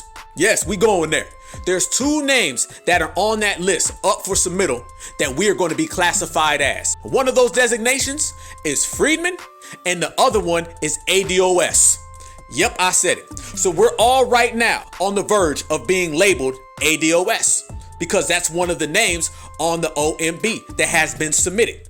Now, y'all know there's a whole lot of motherfucking cobwebs, there's a whole lot of red tape, and there's a whole lot of funny style shit that makes you wonder, how the fuck did ADOS get on this list? How? The OMB only opens up every 20-something years, if I'm not mistaken, okay? And you're starting to see a lot of back channel dealings, like I said, a lot of back channel maneuvers, like I said, and a lot of deals being done behind the scenes, like I said. Family, we done went to the covert stage of this movement. As I was speaking before and I said we moving along and things are evolving, now they realizing that we are too front and center, so we gonna have to stick it to black folks behind the scenes. They know straight up, eye to eye, man to man, everybody knows what time it is. That's all time. So now they're picking up phones and making a lot of backdoor deals. So you're seeing the term Freedman is up for designation and the term ADOS is up for designation. A lot of people don't know this is going on right now. So that's why it's our responsibility to bring the truth to everybody and to speak the reality so we can get things done. That's what you call being an activist, and I'm an activist. That's what you call being a vanguard, and we're all vanguards. So I want to bring light to the situation that a lot of people don't know and a lot of people aren't aware of. But right now, family, our classification is fringing upon this vote. Our classification is fringing upon the OMB.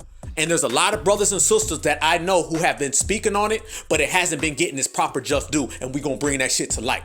Trust me when I tell you I'm putting everything in it. Believe me, I'm going to do it for all of us and all of my brothers and sisters. We're going to make this shit happen as one. Yes, we are. Because we're not going to be walking around getting called ADOS. Imagine that. If ADOS ends up getting submitted and ADOS ends up getting selected, that means that in all of the books, all of the classifications and identifications, we will all be seen as American Democrats of slavery. Yep. Because it's really a democratic organization, but we're going to get to that in a second. And that would be detrimental. So while we were out here moving, shaking, and getting things done on the reparations front, what you come to find out is that Strappy has been backdoor channeling and probably using a lot of her Democratic connections, because mind you, she's already worked for the Democratic Party. And mind you, this is also the lady who threw dirt on our brother Dr. Claude Anderson's name. I just played Dr. Claude Anderson, and I always send him a certified salute because he's taught me and as well as y'all so much. And she hates on Dr. Claude. So not only does she hate on FBA, not only does she say we're her children, not only does she say she created the term reparations, she also also disrespects our master teacher and elder, Dr. Claude Anderson. This is who we dealing with. So if you're running around here still saying ADOS, keep this shit in mind. Because this is the type of person who's y'all boss and y'all's the leaders, okay? Because it's not a lineage, it's a group, an organization. It's a democratic organization. And that makes me wonder, how in the fuck did ADOS get submitted on the OMB when the OMB only opens itself up every few decades? How in the fuck did that happen? Freedmen is another name on that list, and we're gonna get to some of the ops on that side of the fence, some of the infiltrators. But ADOS is on the list, and that's a new term. That shit's 4 or 5 years old. At least with Freedmen, you're talking about something that is 100+ years old. We understand why Freedmen's on there. We've been classified as that. But how the fuck did ADOS get there so fast? Unless there been some backdoor dealings, unless somebody been doing some shaking and some maneuvering, unless somebody been getting a bag to put it on there. Yes, I said it. You don't just pop up on the OMB out of nowhere when your hashtag ain't even on the internet. Nobody sees you out here in the streets. Your flag ain't waving and you've been exposed. How the fuck you been exposed as a political organization and somehow all of a sudden you're up for submittal to be the classification for our lineage? How the fuck does that happen, family? Make that make sense to me, other than somebody's been doing a lot of backdoor dealing. Yes, in motherfucking deed. And the person who's doing backdoor dealing, ain't this the same individual who said vote Democrat down ballot? This is the same person who said vote Democrat down ballot. The Democrats are in office right now, and they're the ones opening up the OMB. Do you see the telltale signs? Do you see the connections? Can you draw the lines? I'm not saying these motherfuckers is working together. I'm just saying it damn sure look like it. Very motherfucking op suspect. Very op suspect. And we got to expose everything and put it all on the goddamn table. So you hear her coming out now and saying that ADOS should be classified as our lineage for all of us. Nobody selected her. Nobody. Would y'all want that person talking all that bullshit right there to be the main person who put this forth? Hell to the motherfucking no. But I done found some things and did some research, and I found her submittal to the OMB. Yes, we go there on the Black Alpha Network, live and exclusive. And I'm about to play an exclusive right now of her trying to submit ADOS to be our lineage and classification, okay? And I want you to notice some of the trick language that she uses. And it ain't the same language that she was using when she was yelling. It ain't the same language she was using when she was disparaging all of us.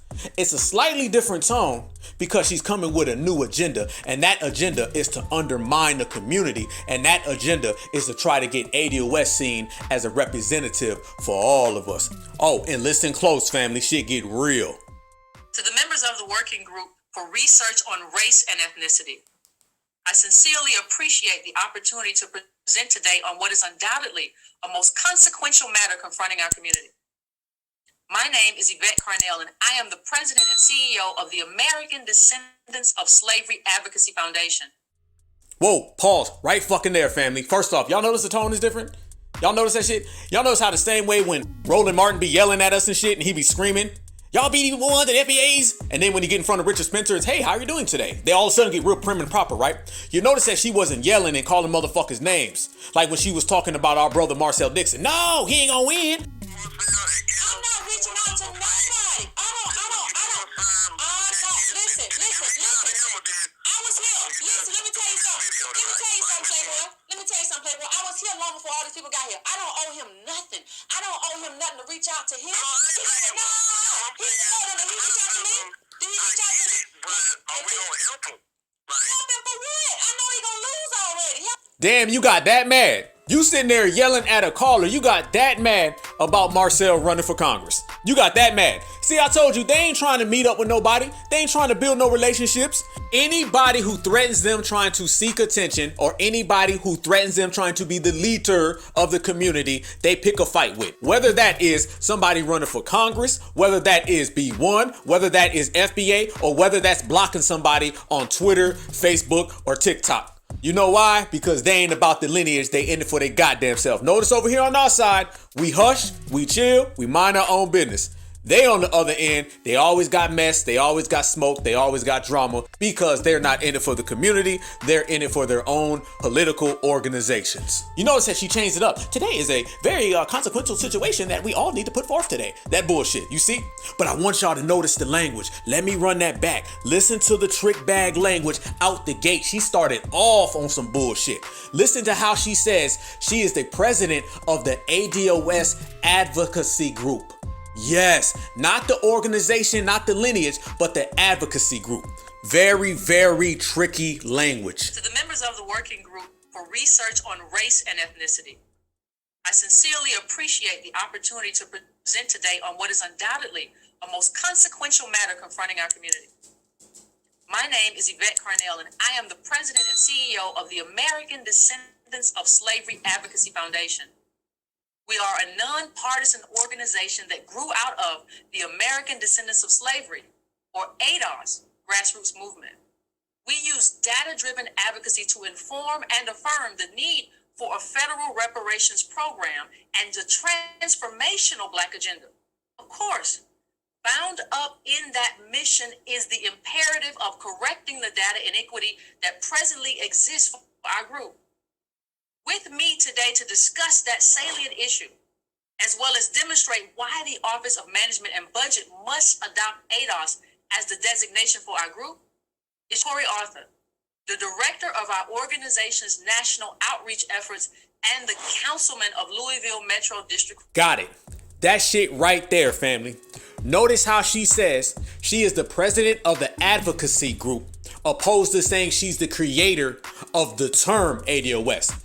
How in the hell can you create a term that represents 50 million Black Americans and still be the president of the advocacy group for the term that you created for 50 million Black Americans? What that does, and that's some slick shit, boy. That's some real snake shit, but we own it. What that does, that allows her to still be in the driver's seat and still be the leader of the organization, and it doesn't disqualify her for being the creator of the actual term. So under that type of logic right there, say if your name is Jerome, you can say the word Jerome represents all 50 million Black folks, and you can just say that you are the advocate for the organization that represents the term Jerome and all 50 million members of its citizens. That shit right there, that's some slick shit. It ain't no advocacy group. That is an organization that you named the lineage for. Point blank, period. And she's trying to find a backdoor means in which she can still be in control. So at the end of the day, if that is ever designated as our classification, she's still gonna be the leader. She's still gonna be the leader. And if she wants to be the leader based upon this classification and this being designated, then what do you think for, family? I'm gonna tell you why. And I'm just gonna say it. Spoiler alert. Future reference and future news for everybody. Yvette Carnell is trying to run for Senate. Yvette Carnell is trying to run for office. Yvette Carnell is trying to get that Democratic bag. A bigger bag in which they already had, because we've already suspected that they got handed a bag during the 2020 election. That's when they popped out. No coincidence that ADOS popped out of nowhere during the campaigning for the 2020 election, and they started talking about vote Democrat down ballot. And by the way, they ran around talking all this anti-Democrat shit, but in reality, they were the main ones saying vote Democrat. How the fuck can you be anti-Democrat and sit there and say that the Democratic policies don't represent us, but go vote down ballot for all of them? We were saying no tangibles, no vote. We had no political affiliations. We operated in pure autonomy as independent people. They were literally in the Democratic pocketbooks. And you see that she's in the Democratic pocketbooks now. This is why ADOS in 4 years somehow can get on the OMB next to Freeman, which has been around for 100 plus. How the fuck did that happen? Somebody tell me how ADOS got put on there so fast when ADOS ain't even got enough people to fill up a gymnasium. You don't see ADOS out here. They have done nothing in the streets. She talks about a Black grassroots movement where they had one conference. They talk about having chapters. As a matter of fact, they had a chapter out in California that kicked Tone Talks out of the goddamn movement. He got kicked out of the organization in which he created. Come on, what the fuck? Y'all remember they was making motherfuckers pay pensions and all types of shit. They was digging into everybody's pocketbooks. But that's the lineage? Which one? Are you the advocate for the lineage, or are you the president for the advocacy group? Because the lineage and the advocacy group can't both have you in the center of both of them. That's the difference between all of us. We don't have a lineage, an organization, a group, a political party, a chapter, and they all got one big name and they all go by the same person. No, that's just trick bag language. In reality, she is the president of the organization ADOS, and ADOS is not a lineage. That's what it is. And we exposed that shit 4 motherfucking years ago. And that's why she went on that block party where she was blocking everybody with the FBA hashtag, because people who claim FBA are the people who expose them off top. And they understand that. But she continues to talk about how they need to be designated. And she's pleading with them folks too, by the way. She's saying, please designate us, please designate us. ADOS should be the term for everybody. She don't sit there and talk about how she be talking all that bullshit on everybody. She don't sit there and talk about all the chapters they have. She don't sit there and say how the advocacy group that she's talking about really isn't an advocacy group. It's just an organization that's masquerading as a lineage. That's what it all boils down to, family. This is an organization masquerading as a lineage, point blank, period. And it ain't the American descendants of slavery, it's the American Democrats of slavery. You see them Democratic puppet strings all over the goddamn place. Every time they talk, they slowly start to slide in all these Democratic terms. Trust and believe, if they designate ADOS, within a couple years, your reparations money is going to people of color. Trust and believe. If they designate ADOS, guarantee your reparations checks is going to all the minorities. Because people can just show up and say it. We're not even going to get to the point where how flawed of a term that is. You can remix that shit, retwist that shit, and respin that shit. Yeah, you gonna fuck around and have ADOS, the hip-hop version, the R&B version, the Afrobeats version, the salsa version, the jazz version, the bluegrass version, the country and western version. You can remix that shit all day long. And that's what they got a problem with FBA, because you cannot remix FBA. When you say foundational Black American, you're talking about the foundation of America that you can trace from 1776 all the way to today going forward. And you can trace from 1776 thousands of years going behind. It covers the indigenous era, it covers the modern era. That's what foundational means. When you start talking about ADOS and even freedmen, you're basically just saying we started at slavery. It's basically the Kunta Kinte roots version of a lineage. That's what it is. We're all just slaves because it puts our history at slavery. The dominant society also puts our history at slavery. That's why there's a lot of flaws and cracks in both of those names. And those are the only 2 names right now on the OMB. That's why we're pushing an initiative. Me and a couple other brothers from the Black grassroots and my sisters. We are out here pushing hard to get FBA submitted on this designation, this specific designation. We have to. Family, if this designation only comes up every so often, and our only 2 choices are ADOS and freedmen, and foundational Black America is not on there, even though foundational Black Americans represent the most of the momentum going on in the Black grassroots, that's a travesty. And we ain't having that.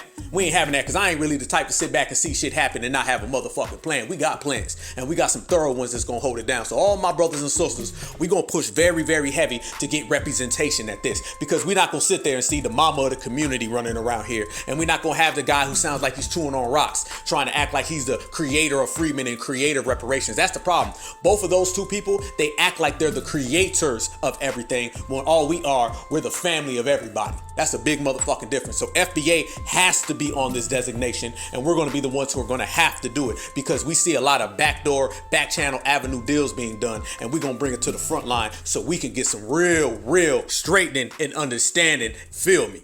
We know the importance of disaggregated data in providing an accurate account of a community's well-being has been front and center in our media lately. This is thanks to advocacy groups like ourselves who are raising awareness that significant variation does exist within racial ethnic groups.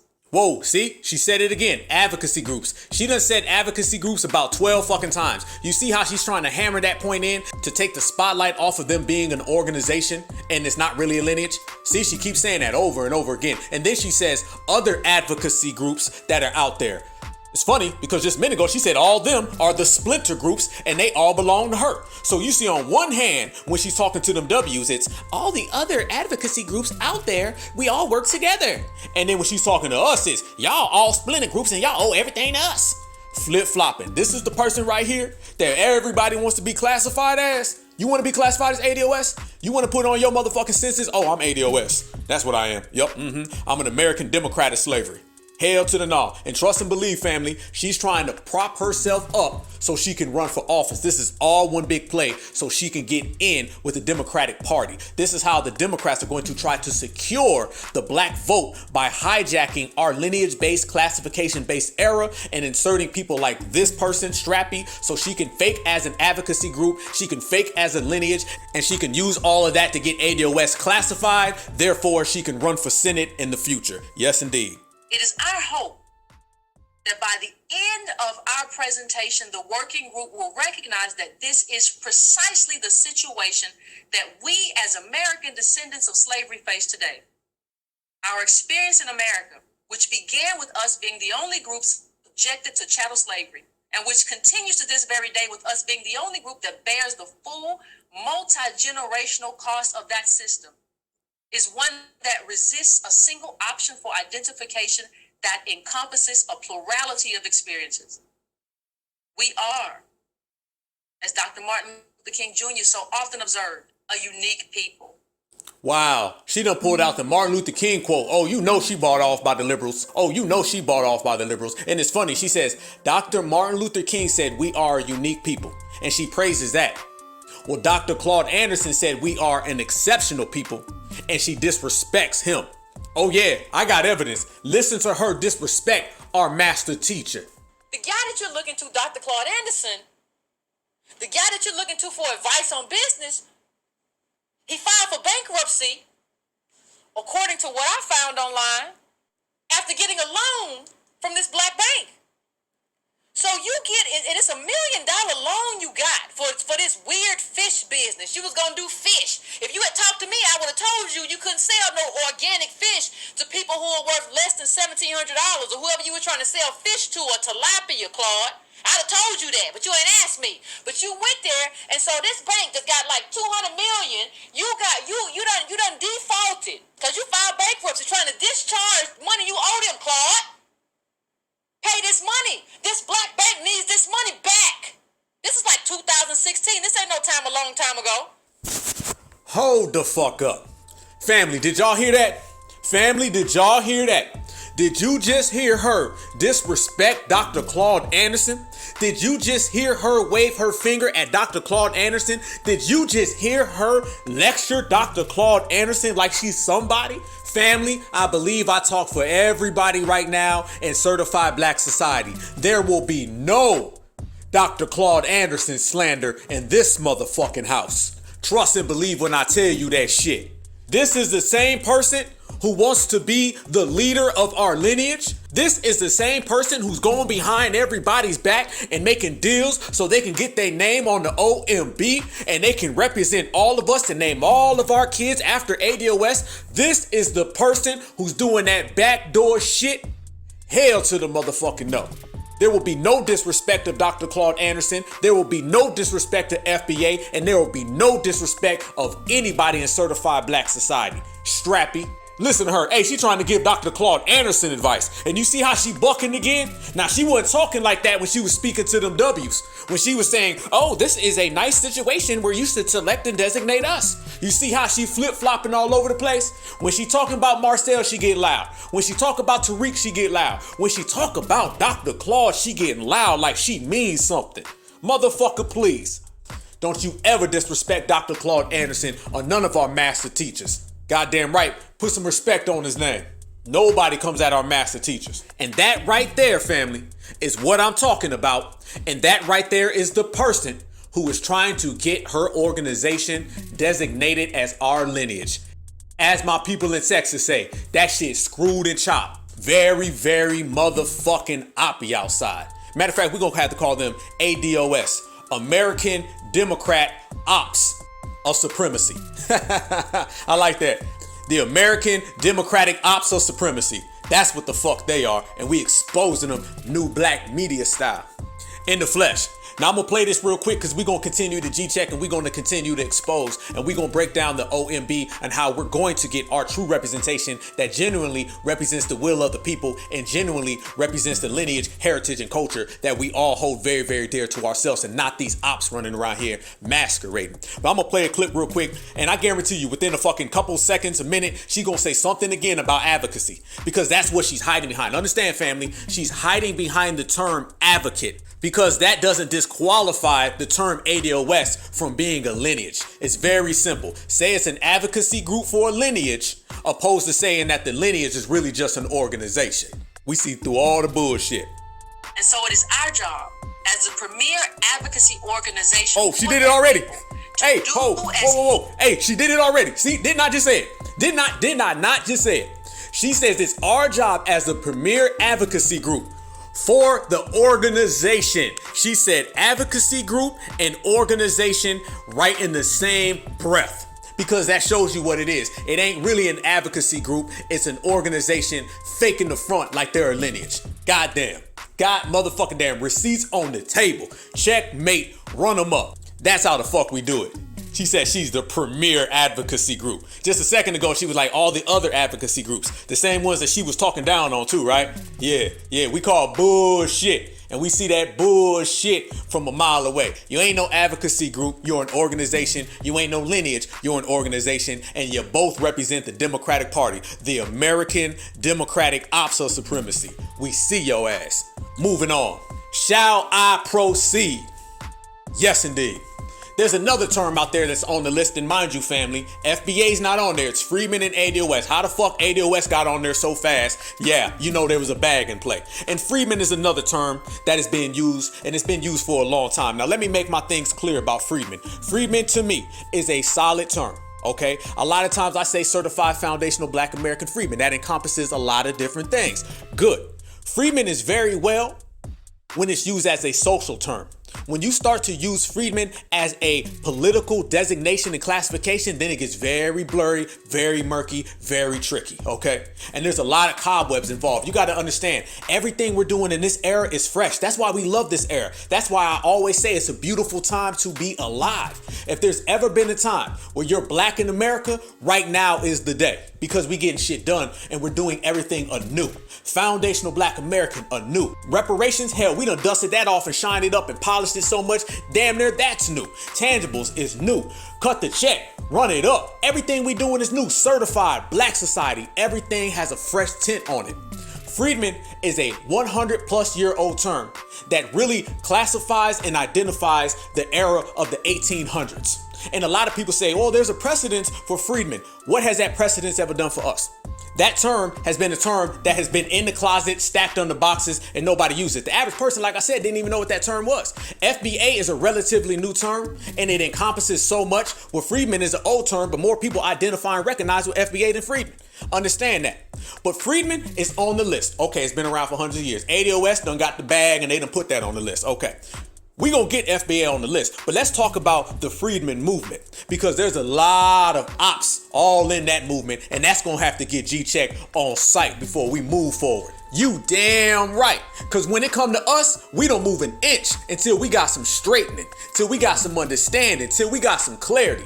Because when it comes to the term freedmen, most folks understand what it is. It's solid, it represents the lineage. But you got a whole lot of fraudmen running around here. And just like ADOS, family, I swear, you got a bunch of fraudmen who are running around, acting like they're the leaders, putting badges on their motherfucking chest, telling everybody to salute them. You see the same exact play with these lineage ops, and that's exactly what they are, lineage ops. And you know the whole play when you see them. There's a whole agenda. They run around here and act like they're the leaders. They run around here, act like they're the lieutenants. They put badges on their motherfucking chest. They want people to salute them. That's what you see all the time with the fraudmen and with the ADOS. You don't see that over here on the FBA side. Once again, on the FBA side, we clearly state there is no leader. And that's why we go further, because we move as one. They don't go far because they trying to move as one person. There's a difference between trying to move as one lineage opposed to trying to move as one person or one organization or one group. 9 times out of 10, when you hear ADOS or you hear the fraudmen talk, they start talking about specific groups that they really own or specific groups that they really control. You don't control my motherfucking lineage. Hell no. And anybody out there who identifies as freedmen, you're going to have to start to check the fraudmen running all around. And there's one particular fraudman that runs around, and he says that he created the term reparationist. He said that he popularized the term freedman. Now, mind you, freedman is 100+ years old, and this man said he made it up. The term reparationist is just reparations with an IST on it. He made that up. He made up putting IST at the end of reparations. That's some type of crown achievement for this guy. You know your ego way the fuck out of line and you done bumped your motherfucking head when you put IST at the end of reparations and claim that you the reparationist god. Claim that you created the term. Let me tell you something, family. If you practice capitalism, they call that a capitalist. If you practice Marxism, they call you a Marxist. If you practice socialism, they call you a socialist. So that means if you practice reparations, then you are a reparationist. And the term reparationist has been around as long as the term reparations has been around. You didn't create reparations, you ain't make it popular, you didn't create freedmen, and you did not make that popular. And anybody who runs around and tells you that they created the term reparationist is a goddamn grifter, a con artist, a hustler, and delusional as fuck. And anybody who runs around and rocks with somebody who says that they created the term reparation and freedmen is getting your ass played. You getting played so motherfucking bad, you might as well leave a tip on the counter. That's how bad you getting played. Because we have to be very specific when it comes to this lineage. Everything is lineage, heritage, and culture based, and you're going to have these culture vultures from the inside. Yes, I said it. See, we're used to the culture vultures that come from the dominant society, but there's a lot of culture vultures right here in the lineage movement because they're trying to vulture, steal, scheme, plot, and strategize off of taking from us. That by definition is a culture vulture. So you're going to have a lot of black culture vultures trying to get in on black American lineage-based tangibles. Yes, the fuck you are. And you can already see them from a mile away when they show up. They start saying things like they own everything. As a matter of fact, this particular individual who talks like they started the movement tends to speak down on foundational black Americans. And you know when you do that, the G-check gots to come. And you know we gonna have some receipts too. Y'all remember this Twitter space right here? I remember a time frame.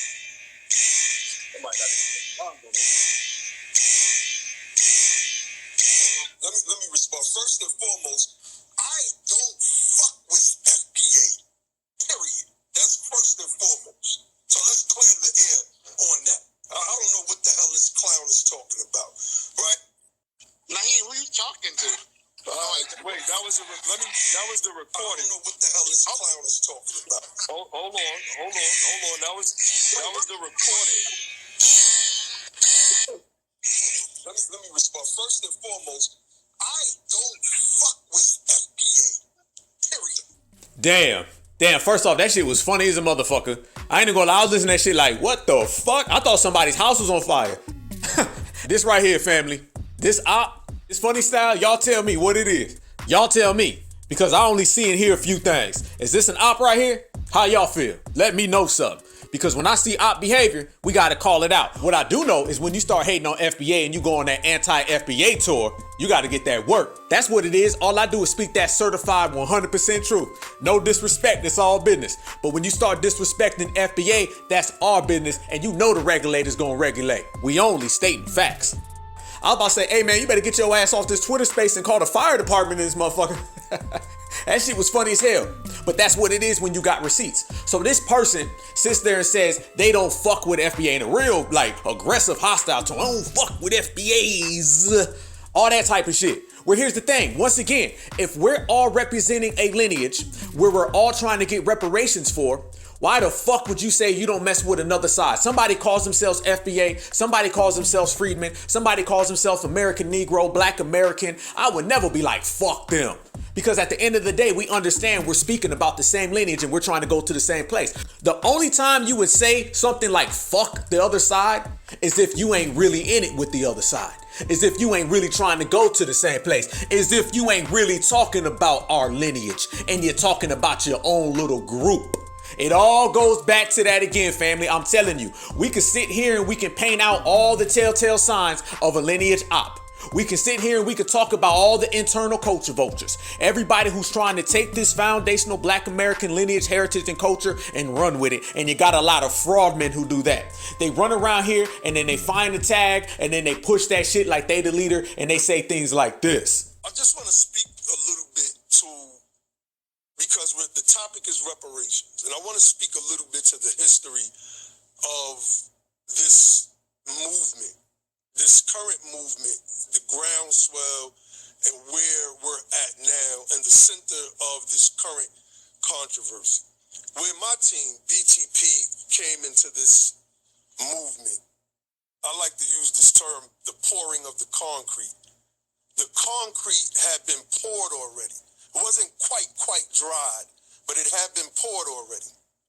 And when we got in, we helped, solidify some things as that concrete began to dry. Family, notice the first thing that he starts speaking on is my. Ain't that the same thing I pointed out earlier with Strappy? She came in saying, those are my words, y'all saying my terms and my phrases right back to me. There ain't no my in this lineage. How come you never hear that from the FBA side? Nobody's ever talking about this my. The first thing that this guy starts speaking on is my. When my team came up, my team took it further, my team solidified the concrete that was already poured. Let me tell you this, the reparations concrete was poured years ago. And there's a gentleman by the name of Dr. Claude Anderson, and he was speaking about it when I was still in elementary school.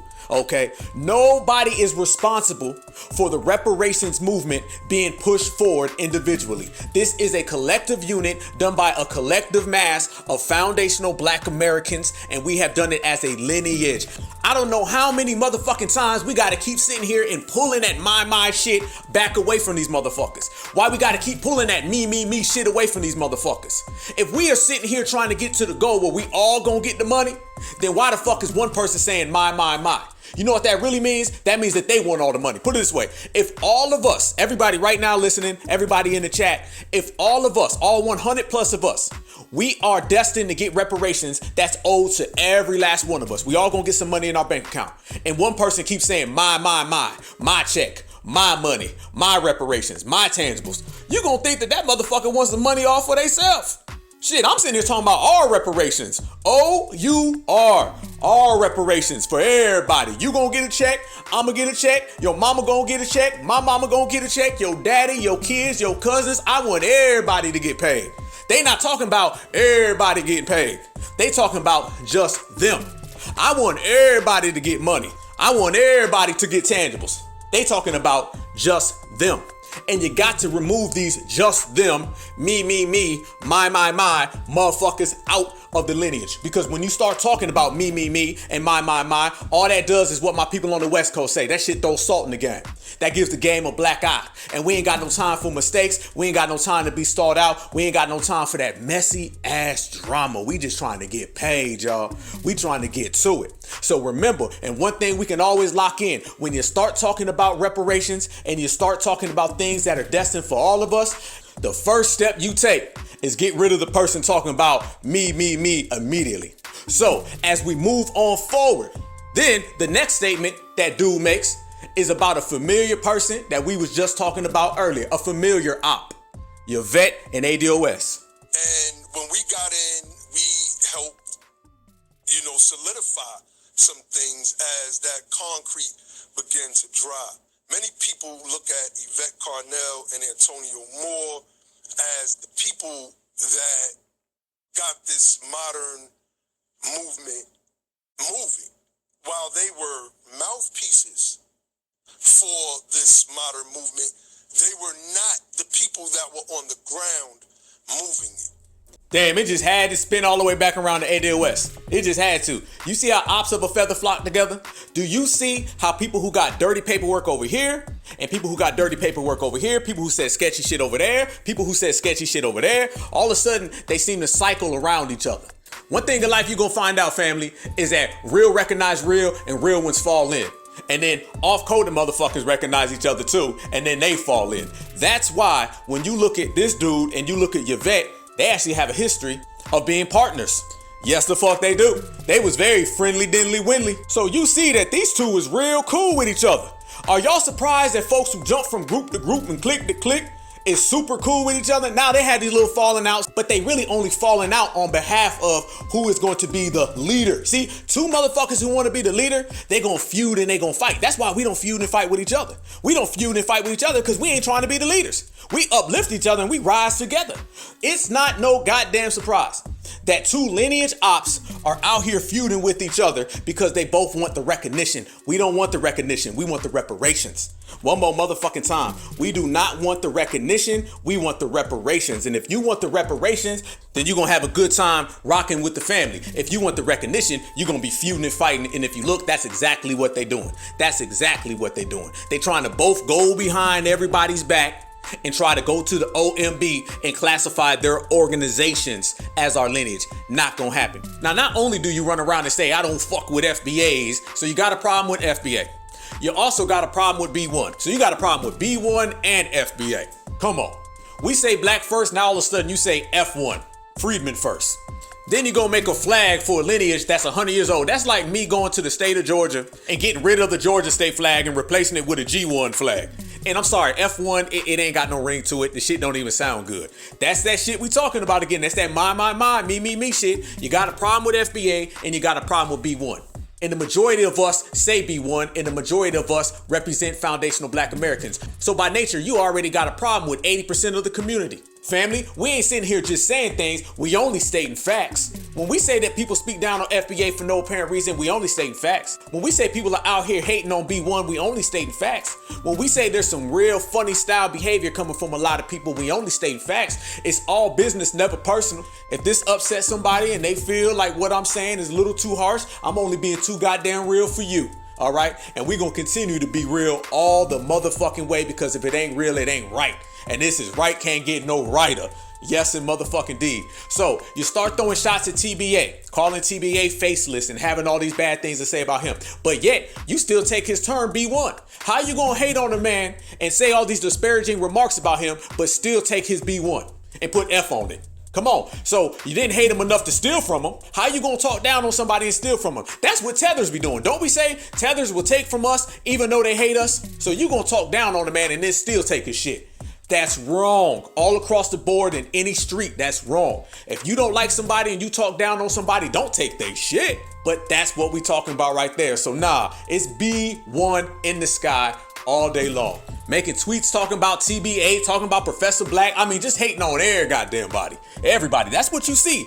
You see the individual who always got smoke for everybody else because they want to be the center of attention. Then when they realize they're not the center of attention, the haterade kicks into full gear. And that's exactly what it is. So when you hate all of the pillars in the community, you talk down on the big three, you talk down on the lineage, but yet you still say you riding, hell to the no, you not. You flogging. And that ain't personal. That's only stating facts. Yep. See? Check. Move. Yep. There it is. There it go. All day. Every day. That's what we call them. Receipts. Spoilers. And a lot of folks already knew this because particular individuals have been in 17 different groups. They done been Moorish Science Temple, 5%ers, Israelites. They done been ADOS. They been 5% ADOSers. They've been Moorish Israelites. They've been be the 5%er. Be the ADOS. All over the goddamn place. Anytime you see somebody that done hop from this group, to that organization, you already know what type of time they on. They trying to get in where they fit in. We don't have to get in where we fit in. We just show up and motherfuckers get out the way and make room for us. Let me say that one more time. Run it back. We don't have to get in where we fit in because when FBA show up, motherfuckers make room for us. Our presence is that goddamn strong. So you got to side eye a lot of folks who been running with a lot of side eye folks. If you be around a motherfucker with a flag and you taking pictures with a motherfucker with a flag, funny style, bad look. If you running around here claiming this organization on Tuesday and then another organization on Wednesday, nah, bad look. If you was running around here with a Fez hat on saying that you ain't black, hell to the no, bad motherfucking look. Because mind you, this person was saying that they wasn't black. So I don't know how the hell you gonna get reparations for foundational black Americans or certified black American freedmen if you ain't black. What, you trying to get them for people of color? Is that what you're trying? Somebody tell me, because once you start removing the term black, then who the hell you trying to get reparations for? Same way when you start saying me, and my, who you trying to get reparations for? We got to start really looking at these people who talk about reparations, family, but we can't really get a clear answer on who they trying to get them for. What did I say previous, family? I said 99% of people who say that they want reparations really don't want reparations for all of us. They want them for their goddamn self. And you got to look at that internally and externally. You got to look at that from inside of our circle and outside of our circle. We represent that 1%. We at the boss's table. We know what we want. But you're going to have a lot of motherfuckers trying to pull up a seat.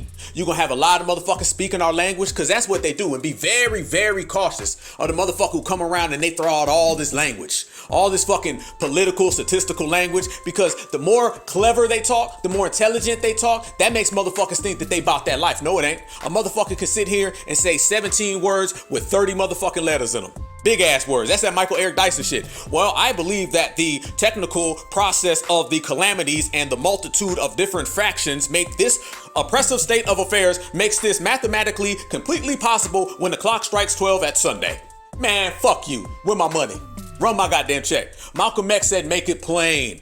That's what Malcolm X said. So when the motherfucker comes around us and they start talking about the calamities and the multitude of different statistical averages and mathematical equations for reparations, tell them, shut the fuck up, cut the check. Where my money?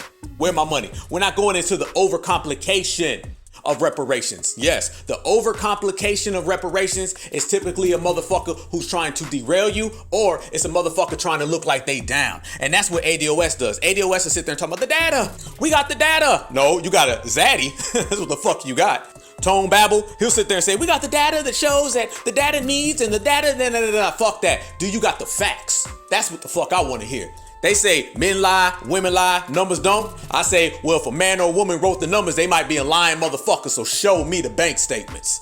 And that's where we are right now. Show us the bank statements. Foundational Black Americans want to see every last goddamn bank statement that pertains to us. No longer is motherfuckers gonna come around here and make it sound like they down because they can sit here and sound like they read that shit out of a dictionary, an encyclopedia, some college class. No, show me the motherfucking bank statements and let our two eyes determine everything. I want to see some dollars and some cents, and if you ain't speaking sense, then your ass is gonna get kicked the fuck out. That's how you play it. And remember this, family. Remember this straight up and down. FBA is pure. So when you look at some of these OMBs and some of these classifications, they're always trying to mix us with everybody else. When you start seeing Freedmen, it's just Freedmen. When you start seeing ADOS, it's just ADOS. But the little trick bag that they do, and there's a lot of trick bag shit going on. I told y'all, back channel shit. They're trying to take FBA and mix it with indigenous, FBA and mix it with that, / hyphen, all these terms. No, foundational Black American encompasses everything. You can't remix it. And that's why everybody's so mad. You notice nobody can ever give a clear counter argument to FBA because there ain't none. So they're always trying to go back to FBA and throw other things in there because that's the only way that they feel they can do something. Straw man argument. So when you look and you classify and you designate, make sure you understand that this is about FBA, not FBA /, not FBA hyphen, not FBA twist, turn, or remix. Purely foundational Black Americans and the foundational Black Americans that we all represent are going to push it all the way forward until they cannot handle it. So yeah, you're going to see these two people with these two organizations, these two ops, these two fake leaders. They're going to run around and they're going to do all these things to try to undercut us. And trust and believe, the dominant society is watching that because FBA is out here doing real things. Family, it has always been proven historically in this country that whenever the Black grassroots starts doing things, people come after us. You notice how a lot of these other little groups, they don't get the pushback and the blowback. When you start seeing these tethers call in, who them tethers call into them spaces trying to argue with? FBA. When they say who's a hate group, they say FBA's a hate group. They don't say these other people because these other people got strings on them. These other people are closer to the mainstream. See, when you represent the Black grassroots and you're organic and you're natural, that comes with opposition. When you running around here and getting a bag, getting assist from the Democrats and the liberals, all of a sudden, motherfuckers talk good about you. When you start seeing ADOS pop up on CNN, you start seeing them talk about ADOS in an endearing fashion. And family, let me say this. Once you start seeing ADOS pop up everywhere and you start seeing the Democrats speaking all highly of them, then you know the fix is in and you know everything I just said has been stamped. Guarantee it. Watch when they start saying, well, well, ADOS and American descendants of slavery, and they're good people now. Y'all watch out for them. They're really nice people, and they're going to get the black vote. They're going to start associating ADOS with the black vote because that's what it's all about. They're going to start associating ADOS with the Democratic Party. Guarantee you. They're going to fake in front like, oh, we don't care. We're not for the Democrats. They said that same shit and then said vote down ballot. So I guarantee you soon, you're going to start hearing them speaking about them in an endearing fashion. Soon as you start hearing ADOS get spoke of highly by the dominant society, you know the fix is in. Soon as you start seeing them speak about ADOS in an endearing fashion, you know the fix is in. Soon as you hear them start speaking about ADOS in a friendly manner, you know the fix is in. They'll never talk about FBA like that. It's because FBA is for the people. They hate on us so much, make all these bullshit pensions and try to troll us because FBA is for the people. Every single person out here, brothers and sisters, let's break it down the real way. Look at it like this. Let's examine the motherfucking facts. We're going to put it on the line. Every single group has an issue with foundational black Americans by name. We sit here and say FBA against the world. All eyes on FBA. FBA gets it from both sides. You got tethers who don't like us. You got minorities who don't like us. You got the Democrats who don't like us. The Republicans who don't like us. We done had people call in from the UK. We done had people call in from Africa. We done had people call in from the Caribbean. They all say they got problems with FBA by name. So you see that we putting in that work from the black grassroots. Have you ever seen any of that type of smoke come towards ADOS or freedmen? Have you ever heard somebody call in from another country and say, we don't like the freedmen? They don't even know what the fuck that is.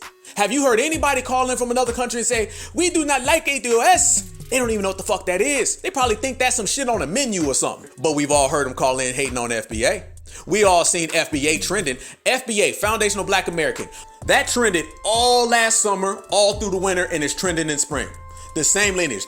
FBA trended, then Foundational Black American trended as 3 separate words, and then FBAS trended. The same lineage trended 3 different motherfucking ways.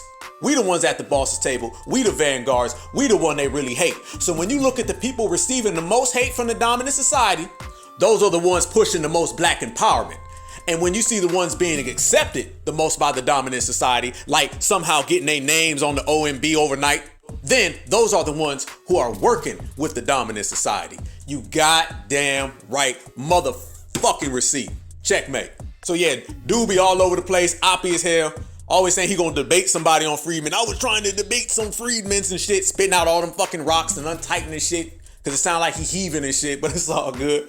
It's all good. Hey, we just regulating. And that's what regulators do. We G-check, especially that bullshit. Spit the goddamn boulders out. The rocks, the pebbles, the twigs, whatever the fuck got you. Yeah. Spit all that shit out. It's giving us a goddamn headache. But then, you know, the haterade come out. Motherfuckers get to hating. Jump in one of them black alpha spaces and say some shit like, when I got into space, the numbers quadruple. No, the fuck they didn't. No, the fuck they didn't. In order to quadruple, that means that you gotta have more than 4 motherfuckers who know who you are, and you don't. Ain't nobody come to see you, Otis. I'm Michael Jackson, you Tito. Heavyweight champ. Like I said, I don't even be knowing half these motherfuckers' names. Hell nah. Ain't got time for it. We ain't gotta check people, we check statements. Your statements is good, it's all good. Your statements is all cold, then the regulators gonna get you. That's how we put in work. All the way live. So you know Strappy gon' strap, Tone gon' babble, but neither one of the motherfuckers mean anything to the movement. That's why they get dusted off and pushed all the way out the motherfucking place. You ain't building no relationships. That's how we know. She was going around just blocking anybody. She was blocking anybody on Facebook, Twitter, Instagram, TikTok. If you even said FBA, she'd try to block you. Some good foundational black American people too. They was coming to me saying, you know your vet and Tone Talks blocked me? I ain't even had no communication with him. And I was like, yep, I know exactly what you're talking about. And how much motherfucking time, energy, and effort did it take to go and find every single person on social media that used the FBA hashtag, log onto their account, and click the block button? That had to take months. I mean, you know we living rent-free in their motherfucking head. Who is the boss and who is the loser? FBA, we ain't even got no time for that shit. We just keep it moving. These motherfuckers saying, I gotta log on to this page and that page and click this block and go around. She must have paid somebody for that. Oh, they some lonely motherfuckers. Straight up and down. Oh, and they blocked me too. They blocked me a long motherfucking time ago. Long time ago. But I appreciate it. I was like, thank you very much. You took the time out of your day when you supposed to be doing all this work, okay? You took the time out of your day, put that plastic that you like to use on the table or underneath your bed, and then you came and you blocked the Black Alpha Network. I was elated. I love this shit. I'd appreciate it. Matter of fact, it blew me up. I told you, they gonna keep on hating. We gonna keep on money making. Keep on talking about certified black society. We gonna go 7 times platinum. I appreciate it. So yeah, I love the family. And you know, I only had one problem though. I was like, damn, I gotta be generous. Since she's making me famous, I should buy her at least a gift in return. Should I get her a bottle of champagne or should I buy her a new strap? Let me get Strappy a strap with a note that says thank you from FBA. Checkmate. Off top, no compromise, family. So yeah, that's how we pushing the line, and we gonna continue to push the line consistently, constantly. It don't stop. We gonna put some names, some dates, and some addresses on that big ass Summer Jam screen, and let's keep on doing it, family. Let's keep on. Y'all got somebody you want to put on the Summer Jam screen? Hey, let's do it. Let's continue to ride these motherfuckers out, because one thing that we have made very clear tonight, and what everybody has learned, is that this reparations movement boils down to 2 factions. It is the us, the collective, we, versus the me, and the my. It's the ones who say, how can we do this for everybody? Versus the ones who say, how can I do this for self? It's the ones who operate as a collective versus the ones who operate as an individual. And there ain't no motherfucking room for an individual mind state in our reparations claim, because if that's the case, then some motherfuckers gonna get their feelings hurt. And the feelings gotta get hurt. If feelings get sore, they get upset, they get mad, they start crying, we don't give a shit. Only thing we care about is making sure that this circle, foundational Black Americans, our family tree, those of us who want to be here, those of us who are passionate, those of us who are not petty, not messy, we not out here feuding and fighting, we not out here saying this is my shit and I'm the mama and I'm the boss and I'm the leader. Those of us who represent to the fullest, we are going to hold it down to the fullest, and anybody who has a problem with that is going to get they shit wrecked and G-checked, and that's on motherfucking sight. Big facts. All right, family, peace and love. As I let my dog inside, come on, boy. Yes, indeed, Pitbull. Yes, indeed. As we put it down and as we proceed to continue to move and to continue to stay fresh and represent this lineage, heritage, and culture, we are the ones on the front line. It's Vanguard season, and the Vanguards are all stepping to the plate, and that's what I love, because y'all know I love everybody here. We always say this is for the brothers, the sisters, the kings, the queens, the goddess, and the gods, and there's no more valuable time than now to say that. So you know I send you a certified salute from the Black Alpha Network. You guys know I appreciate the love. Every time we pull up, it's a block party. Every time we pull up, it's a family affair. We sit here, we clown, we joke, we roast, we laugh, we get aggressive, we get pissed off, but we always stay fresh when we do it. We sit here and we might pop a motherfucking lid, but we gonna be fresh when we do it. We sit here and we may run some clowns off the block, around the corner, up the avenue, but we gonna be fresh when we do it. And we might even put some names, some dates on the motherfucking Summer Jam screen, but guaranteed, best believe we gonna be fresh when we do it. And can't nobody do it like us, because it has been proven that certified Black society is a million notches above everybody else, so they ain't got no choice but to get down or lay down. But either way, it's coming home with us on our side. For LIFE in the building. Y'all stay good and y'all stay safe. You know it's been good regulating. I love regulating with y'all. I'm telling you right now, I be reading some of the goddamn comments. I be laughing. I be trying not to laugh, but I be laughing like a motherfucker. This big ass FBA smile gonna shine, and we gonna continue to grind, but it's good doing it with the family. I said before, man, we're gonna get our reparations, and we're gonna enjoy each other's company in the process. I know this for sure. We're gonna enjoy this era. Damn right we're gonna enjoy this era, because I'm enjoying it right now like I know you're enjoying it right now. Let me make a proclamation, and a guarantee, matter of fact. Let me make this right here. Let me say this. I guarantee you, by the time the paint dries and the smoke settles on this era, we will be victorious, we will have our reparations, and we will have enjoyed each other every step of the way. I promise it, I guarantee it, because the more you ride, the more I ride, the more you shine, the more I shine, and the more we stand together and stand tall, we stand stronger than them all, because we are FBA and we are undefeated. Checkmate. Appreciate everybody who supports the Cash App. Keep pulling on back, keep rolling on in. I appreciate all my riders. We growing, we stronger, and we pushing that line all the way to the top, y'all. More content, more heat, more fire. Vanguards, activists, certified, Black Alpha 6, sending a salute to the whole family tree. Remember, as always, y'all, and this goes directly to you, and that is, Black is beautiful, and beautiful is always Black. One love.